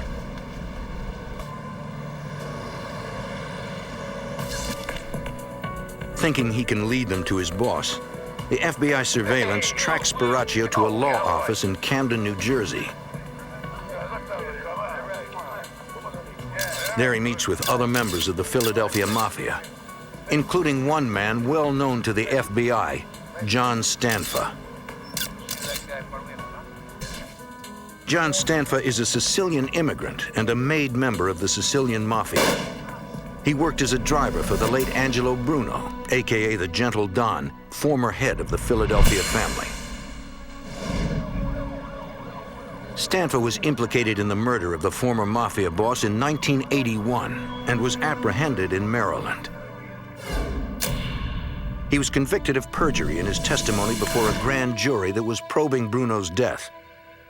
He went to jail for 8 years. When he was released, the Philadelphia Mafia put out a contract on his life for the killing of Bruno. Special Agent Fred Walsh is a member of the FBI's organized crime squad. Only through the intercession of his Gambino associates up in New York, the contract was taken off him and he was allowed to live. After Nicky Scarfo went to jail, Stanfa returned to Philadelphia. He went to work in the construction business and laid low for a while. Since he was relatively quiet. So when he started to come to power and we started to notice he was making a name for himself, it came as a kind of a surprise to us. Thanks to the cooperation of the young college student, the FBI has now identified the man they believe is running organized crime in Philadelphia. We had put away the previous boss and most of the hierarchy of the family. We felt if we could put Stanfa away, that we would go a long way towards the ultimate goal of eliminating the crime, the Philadelphia family as a crime problem. On the street, informants confirm the FBI suspicion that John Stanfa is the new boss of the Philadelphia Mafia. Once you determine that an individual like Stanfa's taken the family over, you want to see how he intends to run it. You contact your informants, see what they can provide. Stanfa maintains a low profile. He runs things like the Gentle Don before him. He engages in traditional mob activities such as loan sharking, gambling, and extortion.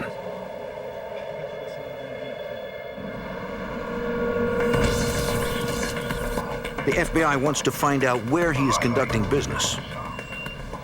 According to FBI informants, high-level secret mafia meetings are being held in the lawyer's conference room. Informants told us that that's where they were meeting, that they felt secure there. Since it was a lawyer's office, they felt secure there from FBI eavesdropping. We decided that it would be a very, very good place to put microphones. Agents prepare an affidavit to wire the premises. We recognized that intruding into a lawyer's office was extraordinary.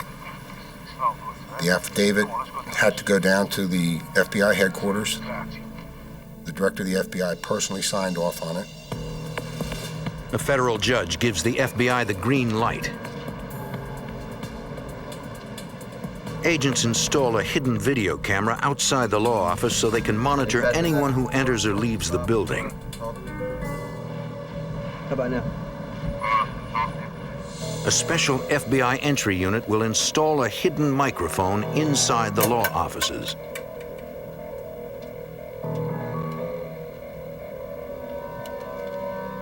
Agents make a surreptitious entry into the second-floor suite. In terms of the actual entry into the premises, it's what I regard to be one of the most dangerous things the FBI does, because you're burglarizing someone else's property. Although you have authority to be there, the person, if you encounter someone, he doesn't know that you have authority to be there. Inside, the agents fear they've been discovered. An armed deputy sheriff is inside the building. The night before we went in, the re-elect the sheriff campaign moved into the ground floor. The agents making the entry were surprised by a deputy sheriff. Fortunately, they were able to conceal themselves. He got in and got out before there was any problem.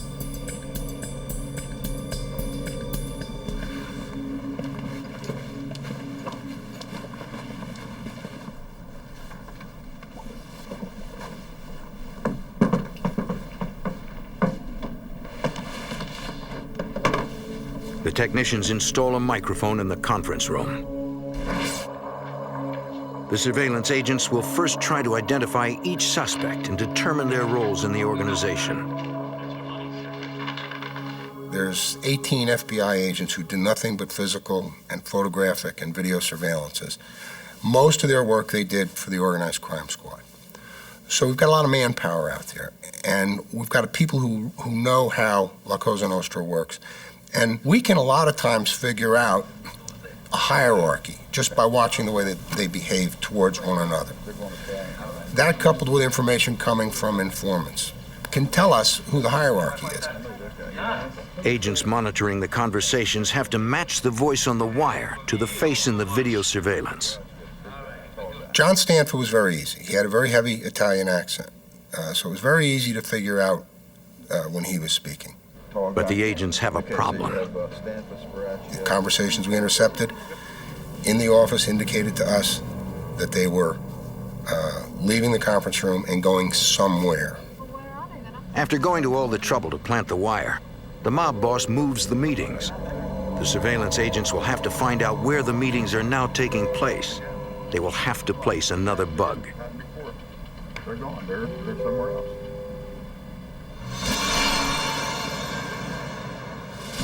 A few days later, the FBI learns from an informant that a high-level sit-down is about to take place at the law office between John Stanfa and several associates.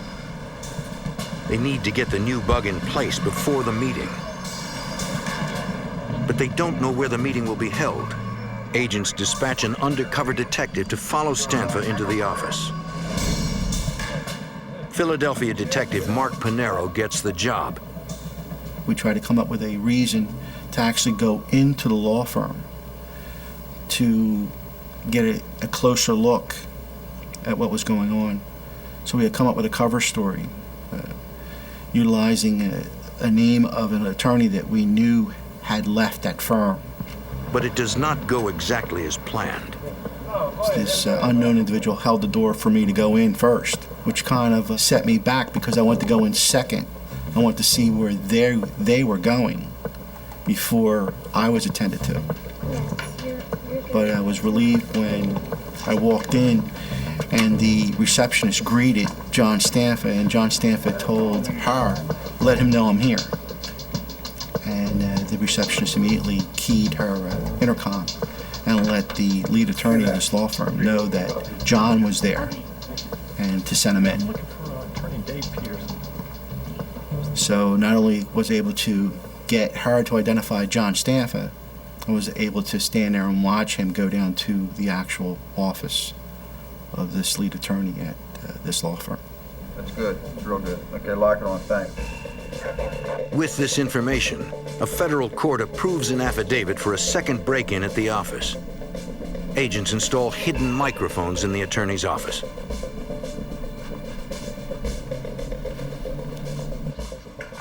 Shortly after the new bugs are placed, agents hear some alarming news on the wire.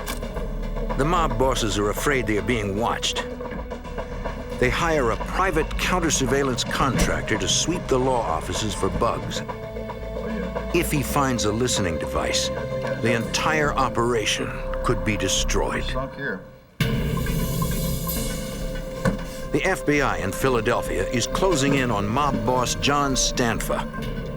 They learn he is conducting mob business in an attorney's office. Agents place listening devices in the office, but Stanfa calls in a man to sweep for bugs.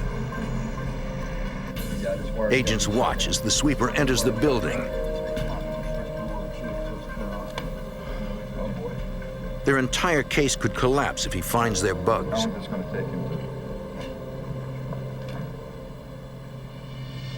Here they come. What's going on here?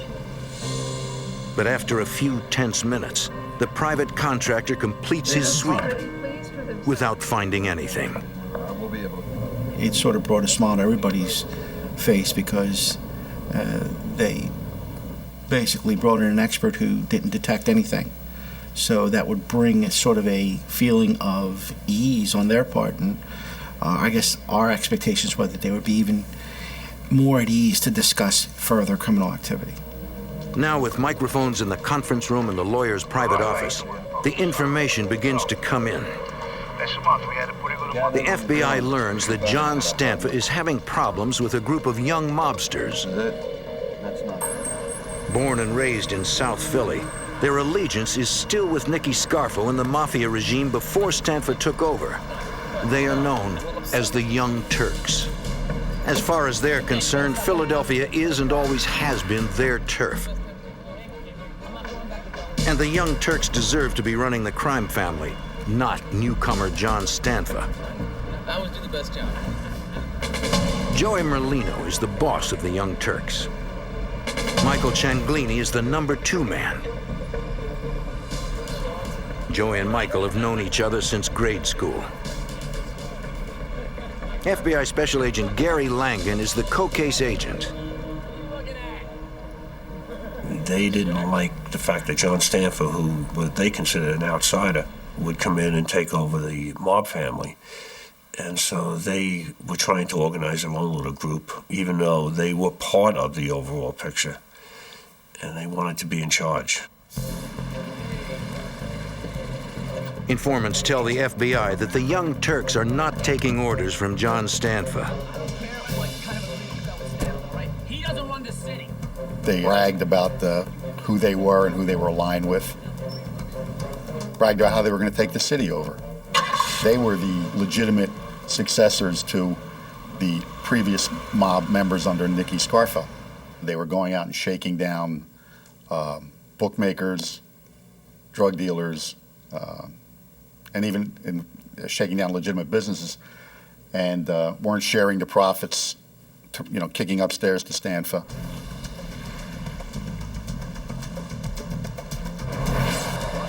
The Young Turks feel they're entitled to run the city and the Philadelphia Mafia.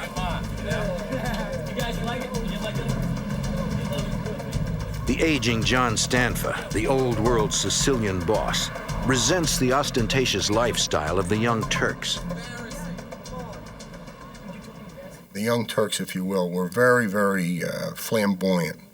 They'd go into the clubs on Delaware Avenue, throw their weight around, push people around, trade on the fact that they were connected to the local Cosa Nostra family, and in general call attention to themselves, which is not a good thing. If you're running a Cosa Nostra family, you should be low-key. Wait. Hey, girls, get in the car. James, come on. Get out of here. Start it up. The Young Turk boss, Joey Merlino, has a different idea of how a Cosa Nostra boss should live the life. He was the kind of guy who felt that when he went into a restaurant, because of who he was, he shouldn't have to pay. This was easily adopted by his entourage, and they became a problem for everybody. There were fights, there were shootings, it's just not the way to run a Cosa Nostra family. Attracting all that attention to yourself. The police begin to know then where you are and who you are, and it's just not a good thing. John Stanfa was particularly angered by the Young Turks' involvement in the sale of illegal narcotics. That was the wave of the future, and it's an easy way to make money. Traditionally, the mob frowns upon having its members engage in drug dealing. Now, that's not to say that they don't do it. They get around that by having an associate or something deal drugs, and then they'll tax that individual and take a percentage of it. But Stanford, he thought drugs were a dirty business and it draws a lot of attention, again, to the family. And he didn't want to do that. And these guys were just defying him and doing it.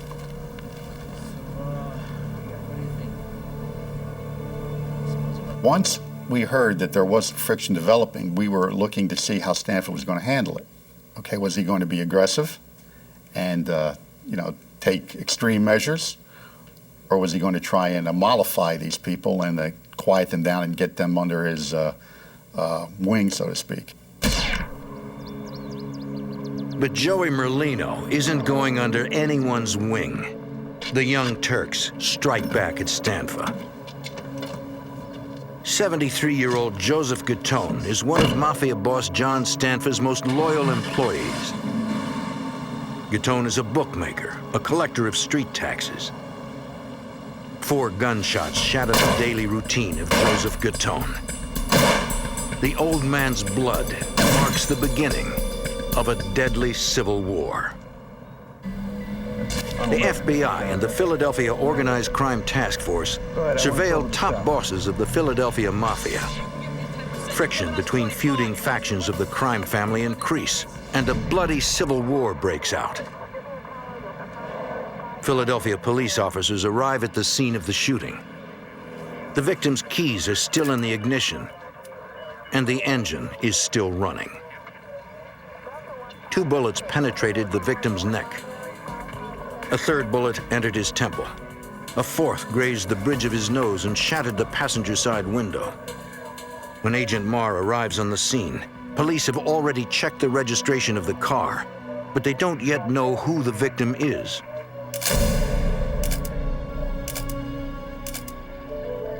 Agent Marr recognizes the victim from previous investigations.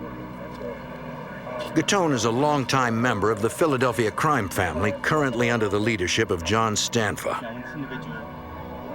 Several of Gattone's neighbors witnessed the shooting, but no one can identify the lone hooded gunman. Special Agent Jim Marr suspects Joey Merlino's Young Turks are behind the killing. Where he was killed, the manner in which he was killed, indicated to me that the Merlino faction was sending a message to Stanfa and his people. We're here, and we are to be reckoned with. John Doe's. Agents monitor their wiretaps.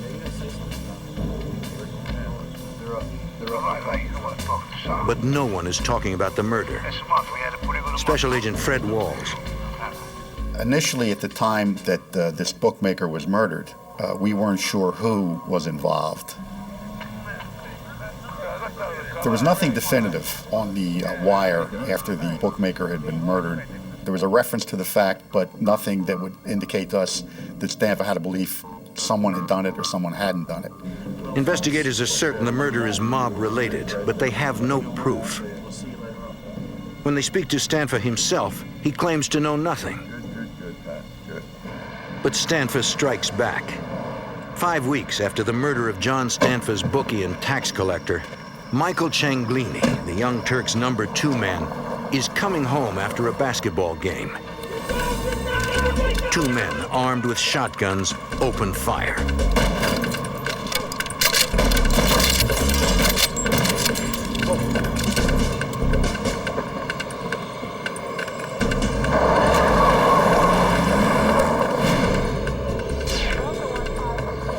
Somehow, Cianglini, his wife and 2 children, were uninjured in the attack.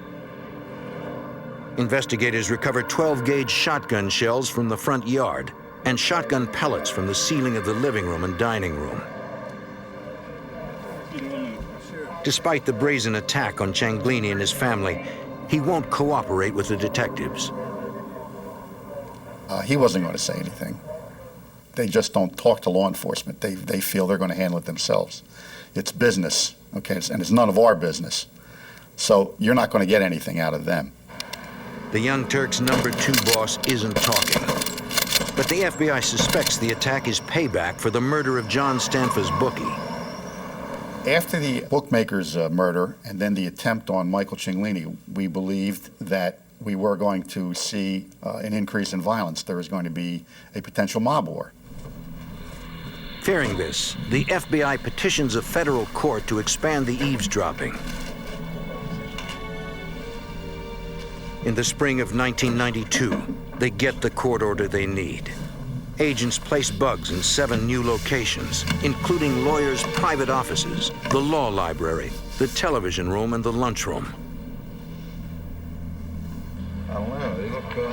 The new wires immediately start paying off.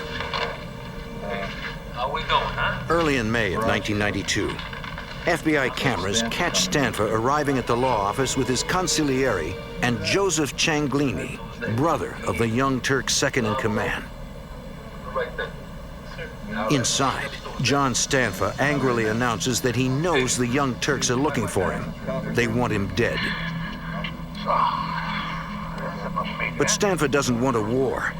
He wants to make one last attempt at diplomacy. His first move is to make Joseph Cianglini his new underboss. I guess he thought, as a concession to them, he would be able to control them. There's a saying, keep your friends close, keep your enemies even closer. This was the way to keep an eye on them. But we fully anticipated that we were going to see an increase in violence, but we were surprised by what did happen. Informants tell the FBI that Stanfa invites Joseph Cianglini's younger brother, Michael, and the Young Turk boss, Joey Merlino, to a secret meeting. Here, Joey and Michael become made members of La Cosa Nostra. The Code of America. You have to swear to place the family before anything else in your life. God, your own personal family, your mother, your father, your wife, your children. If the family calls you, you come before them. Now, as made members of La Cosa Nostra, the 2 Young Turks enjoy special privileges. Any of the secrets of our society. And if you do, may your soul... The benefits that come with that are that you can conduct your rackets, whatever they may be, without fear of interference from someone who is not a member. The family in a dispute will always decide in your favor if you are a member and the other person is not. A member cannot be killed unless the boss of that family to which he's a member approves. For John Stanfa, promoting the Young Turks is his final act of diplomacy. The FBI and the Organized Crime Task Force will keep a vigilant watch to see if Stanfa's bold move stops the violence. But agents still need to collect more information about the crime family to shut them down for good.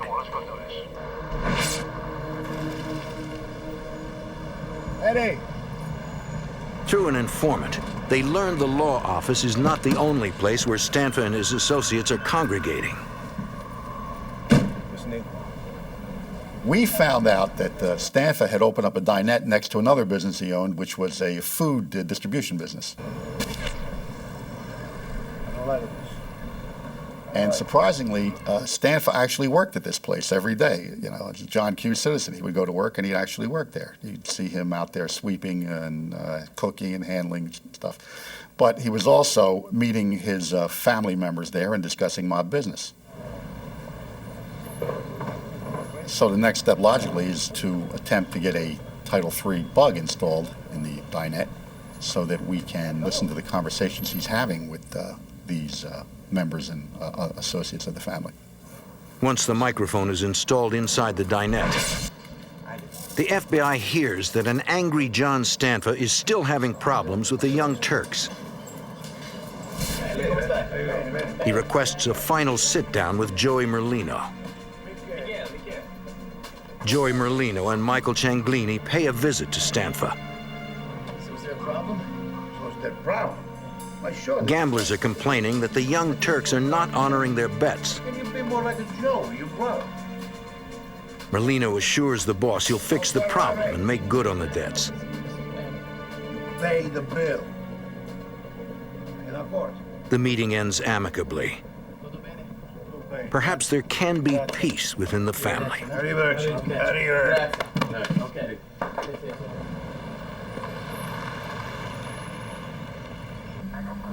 Early in March, FBI surveillance agents observed Joseph Cianglini and a waitress opening up the Stanford dinette.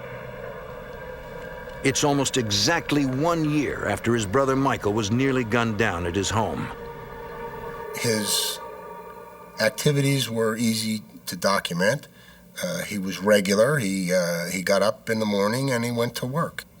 But on this morning, Joseph Cianglini's routine takes a terrifying twist. 4 men pull up and open fire on Cianglini and the waitress, reigniting the bloody war between the old and the new Mafia of South Philadelphia. On March 2nd, 1993, in South Philly, underboss Joseph Cianglini and a waitress opened John Stanfa's diner.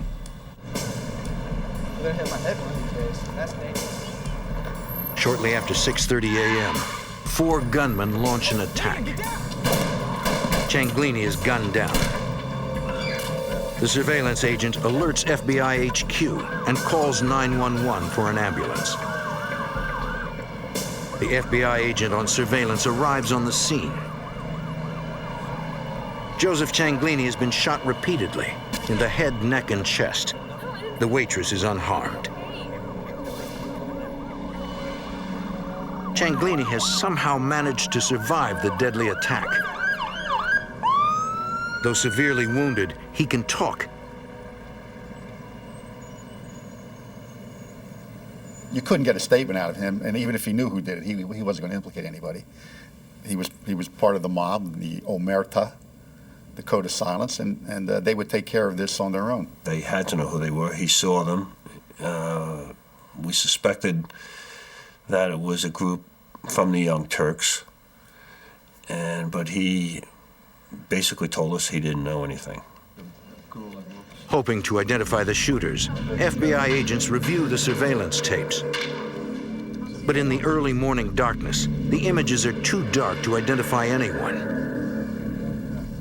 The video was very grainy, very blurry. It was very hard to identify with any kind of particularity features where you would recognize who actually went in, but you could see 4 shapes going in. Then you go to the audio and you hear screaming, and you hear shots, and then you hear someone yelling, "Move, move," and then they exit the place and they drive away. Well, that's basically all we had. You couldn't say with any reasonable certainty who actually went in there and shot Joseph Cianglini. But agents are still surveilling the law office. In the listening post, wiretaps record a chilling conversation between Stanfa and a mob associate. John Stanfa suspects Michael Cianglini was behind the attempt to kill his own brother Joseph at the restaurant. Yeah, Michael and Joey were on the opposite sides of internal war within the Stanfa family. They were half-brothers, and it didn't make any difference. He thought his brother Joey was on the wrong side, and he's going to take him out. For John Stanfa, there is only one choice: eliminate Joey Merlino and the Young Turks. So he starts to recruit his own muscle to send them out and to start stalking these Young Turks and trying to kill Joey Merlino, Michael Cianglini, and the people associated with him. Undercover FBI agents deliver a warning to Merlino and Michael Cianglini. What's going on, fellas? When we're aware of the fact that violence is going to occur or may occur, and we think we know who the violence is going to occur against, we have an obligation to go out and warn them. John Stanfa is sending hit teams into the streets with orders to gun down Merlino and Cianglini. The Young Turks shrug off the FBI warning. Even though they know their lives are in danger, they refuse to cooperate. The Young Turks should have listened to the FBI. A Stanfa hit team tracks them down and opens fire in broad daylight. Michael Cianglini is shot in the heart and dies on the street. Joey Merlino is wounded. It is clear to the FBI that John Stanfa means business. He's taken up the challenge, and he's retaliated with a lot of force. So that's where we are right then and there. We believe that Stanfa is responsible for it. Now we have to prove it. 3 hours after the shooting, South Philadelphia police officers respond to a burning vehicle. The car matches the description of one seen by witnesses at the shooting. Police run a trace and learn that it was leased to a member of the Stanfa crime family. That night, police question Phil Coletti and his wife. She tells police she reported the car stolen. Coletti says he has been home all day. The FBI views the couple's alibi with skepticism. Coletti becomes the first suspect in the shooting murder of Michael Cianglini. Several days later, the FBI gets a lead on the second shooter. The FBI had received a call from a physician who said that he had treated an individual who came in with burns that he felt were rather suspicious. FBI agents find John Vesey at home. He too is a known member of the Stanfa crime family. Agents ask Vesey what happened to his hand. And he says he had an accident with his barbecue grill. His hand was burned when he spilled lighter fluid.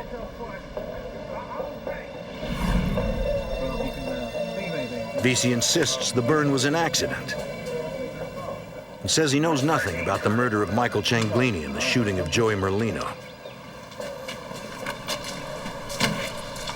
But when investigators check out the grill, they discover it runs on propane, which conflicts with Vesey's story that he was using lighter fluid when he burned himself. It aroused our suspicion and kind of pointed us toward Vesey, more so than anybody else. The FBI suspects 2 members of the John Stanfa crime family in the murder of Michael Cianglini and the shooting of Young Turk boss Joey Merlino. But before the FBI can bring the shooters to justice, Joey Merlino and the Young Turks try to get their own revenge. John Stanfa is riding in a 1976 Cadillac Seville. He's headed south on the Schuylkill Expressway with his son Joseph and a trusted driver. A van pulls up next to the Cadillac. 2 gunmen thrust 9mm machine pistols through portholes cut in the side of the van, and they open fire. A full-scale Mafia civil war rages on the streets of Philadelphia. Violence explodes with a brazen rush-hour attack on Sicilian mob boss John Stanfa. The gunfire misses John Stanfa, but his son Joseph is hit in the face. Stanfa's driver rams the van, forcing it off the highway. What was really brazen about it was on a highway like that, random shots could have struck and hurt, even killed any innocent people who were on there. Investigators have no doubt the attack on Stanfa is Joey Merlino's revenge for the murder of Michael Cianglini. It showed you the extent of the violence these people were willing to employ and the grudge they bore against Stanfa. Police find Stanfa at the hospital. Despite the brazen attack on him and his innocent young son, the Cosa Nostra boss claims he has no idea who tried to kill them. And of course, it's the old, I don't know who would have done this to me. And we don't get anything out of him. It is only a matter of time before innocent civilians get caught in the crossfire. And it's time to turn up the heat on the warring mob. Any known Stanfa or Merlino associate seen driving around South Philadelphia becomes the subject of a routine traffic stop. Authorities arrest 8 mobsters for carrying weapons. They confiscate .380, .45, and .38 caliber semi-automatics. The FBI has no doubt the Young Turks' boss ordered the hit on John Stanfa, but feds can't prove it.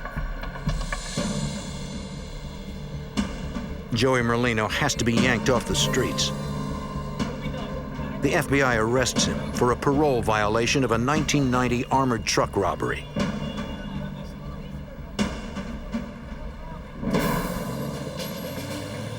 With Joey Merlino off the streets, it is now time for the FBI to focus its sights on John Stanfa's crew. The agents target murder suspect John Vesey. The professional hitman is one of John Stanfa's soldiers. But tonight, thanks to a New Jersey firearms violation and the threat of a long jail sentence, Vesey has agreed to wear a wire for the FBI. He was a very tough individual. And he did some construction work as a hired laborer for John Stanfa's brother-in-law, who was in construction. And he caught the eye of Stanfa, and Stanfa realized this kid was a tough kid, and he could, he intimidated people. Under Stanfa, Vesey became a loan collector, an enforcer, and a killer. Okay. Now he claims he feels the weight of the murders he committed.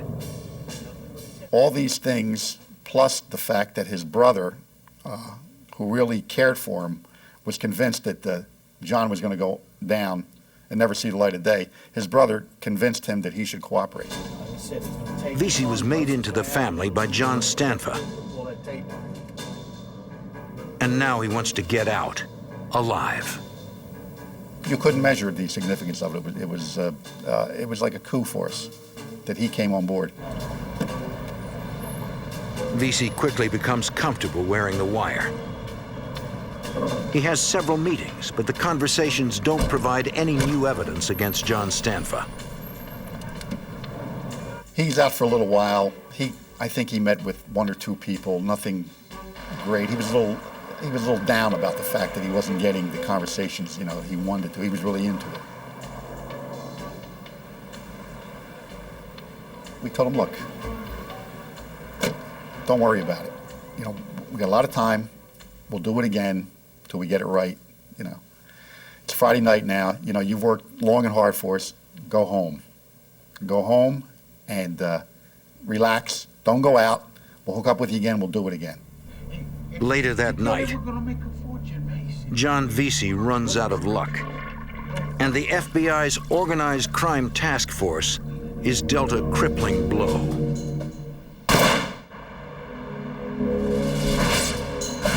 In a bloody South Philadelphia mob war, the FBI's #1 informant is gunned down by Mafia hitmen, and the FBI's best chance at busting up a notorious crime family is shattered.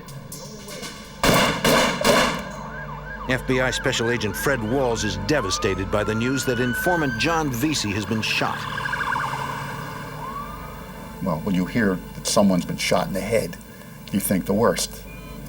But against all odds, after 3 .22 caliber slugs slammed into his skull, John Vesey is still alive. I'm shocked. This guy was shot in the head. He's given an interview. And he proceeds to tell what happened. Earlier that night, after he removed the wire and the FBI agents went home, Vesey ran into John Stanfa's underboss and one of his soldiers. I know a nice place.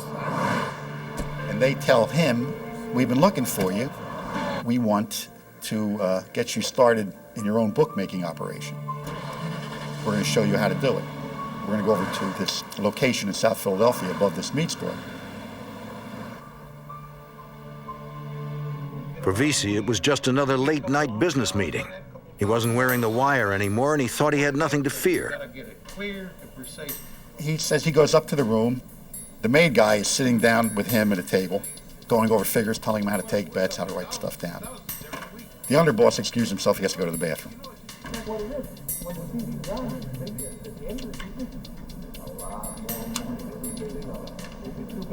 John Vesey heard the sound of the flushing toilet and the door to the bathroom opening. And then he heard the gunshots. 3 .22 caliber slugs impacted John Vesey's skull, but he didn't go down. Veazey turns around, looks at the guy, and says, "What the frig you doing?"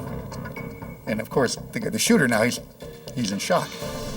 So he throws the gun down, and he pulls out a knife. Well, Veazey takes the knife away from him and cuts him and basically incapacitates him and throws him on the ground. He turns to the other guy, the main guy, who's an older guy, and the guy looks at him and he says, John, he said, "This has all been a mistake. It's a misunderstanding. We're gentlemen here. We can settle this." And Veazey says, "Get out of the way, or I'm going to take you down too." And against all odds, John Veazey walks out of the room alive. And that just goes to show you how tough this kid was. I mean, he was tough. And the bullets went into the back of his head, and we later found out they had hit the head and come around, okay? I guess the slugs weren't as strong. It was a 22 caliber long rifle slug. And he took 3 in the head and survived.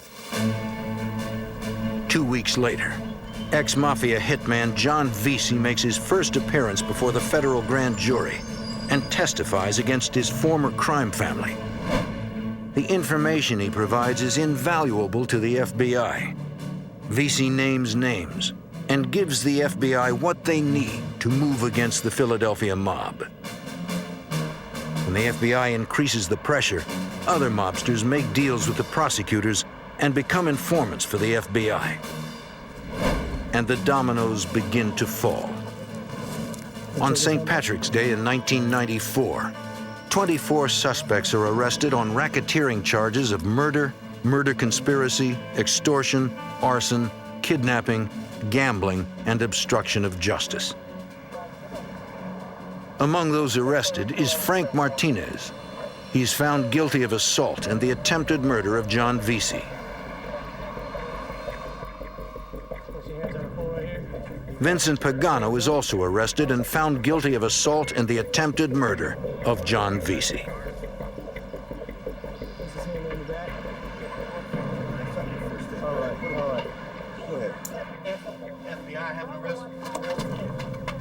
On the same day, John Stanford is arrested on racketeering charges of murder, murder conspiracy, extortion, arson, kidnapping, gambling, and obstruction of justice.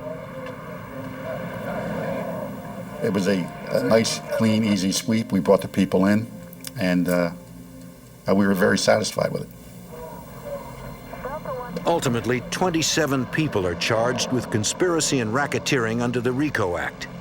24 defendants are either convicted or plead guilty to the charges.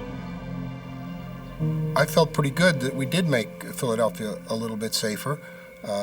It was my job. It was my life's work. I thought we did a good job, and I thought that we served the citizenry very well with what we did. We took a very, very violent group and sent a lot of them to jail for a long, long time. And we made Philadelphia a little safer. On July 9th, 1996, John Stanfa is sentenced to 5 consecutive life terms. He is serving them at the United States Penitentiary in Leavenworth, Kansas.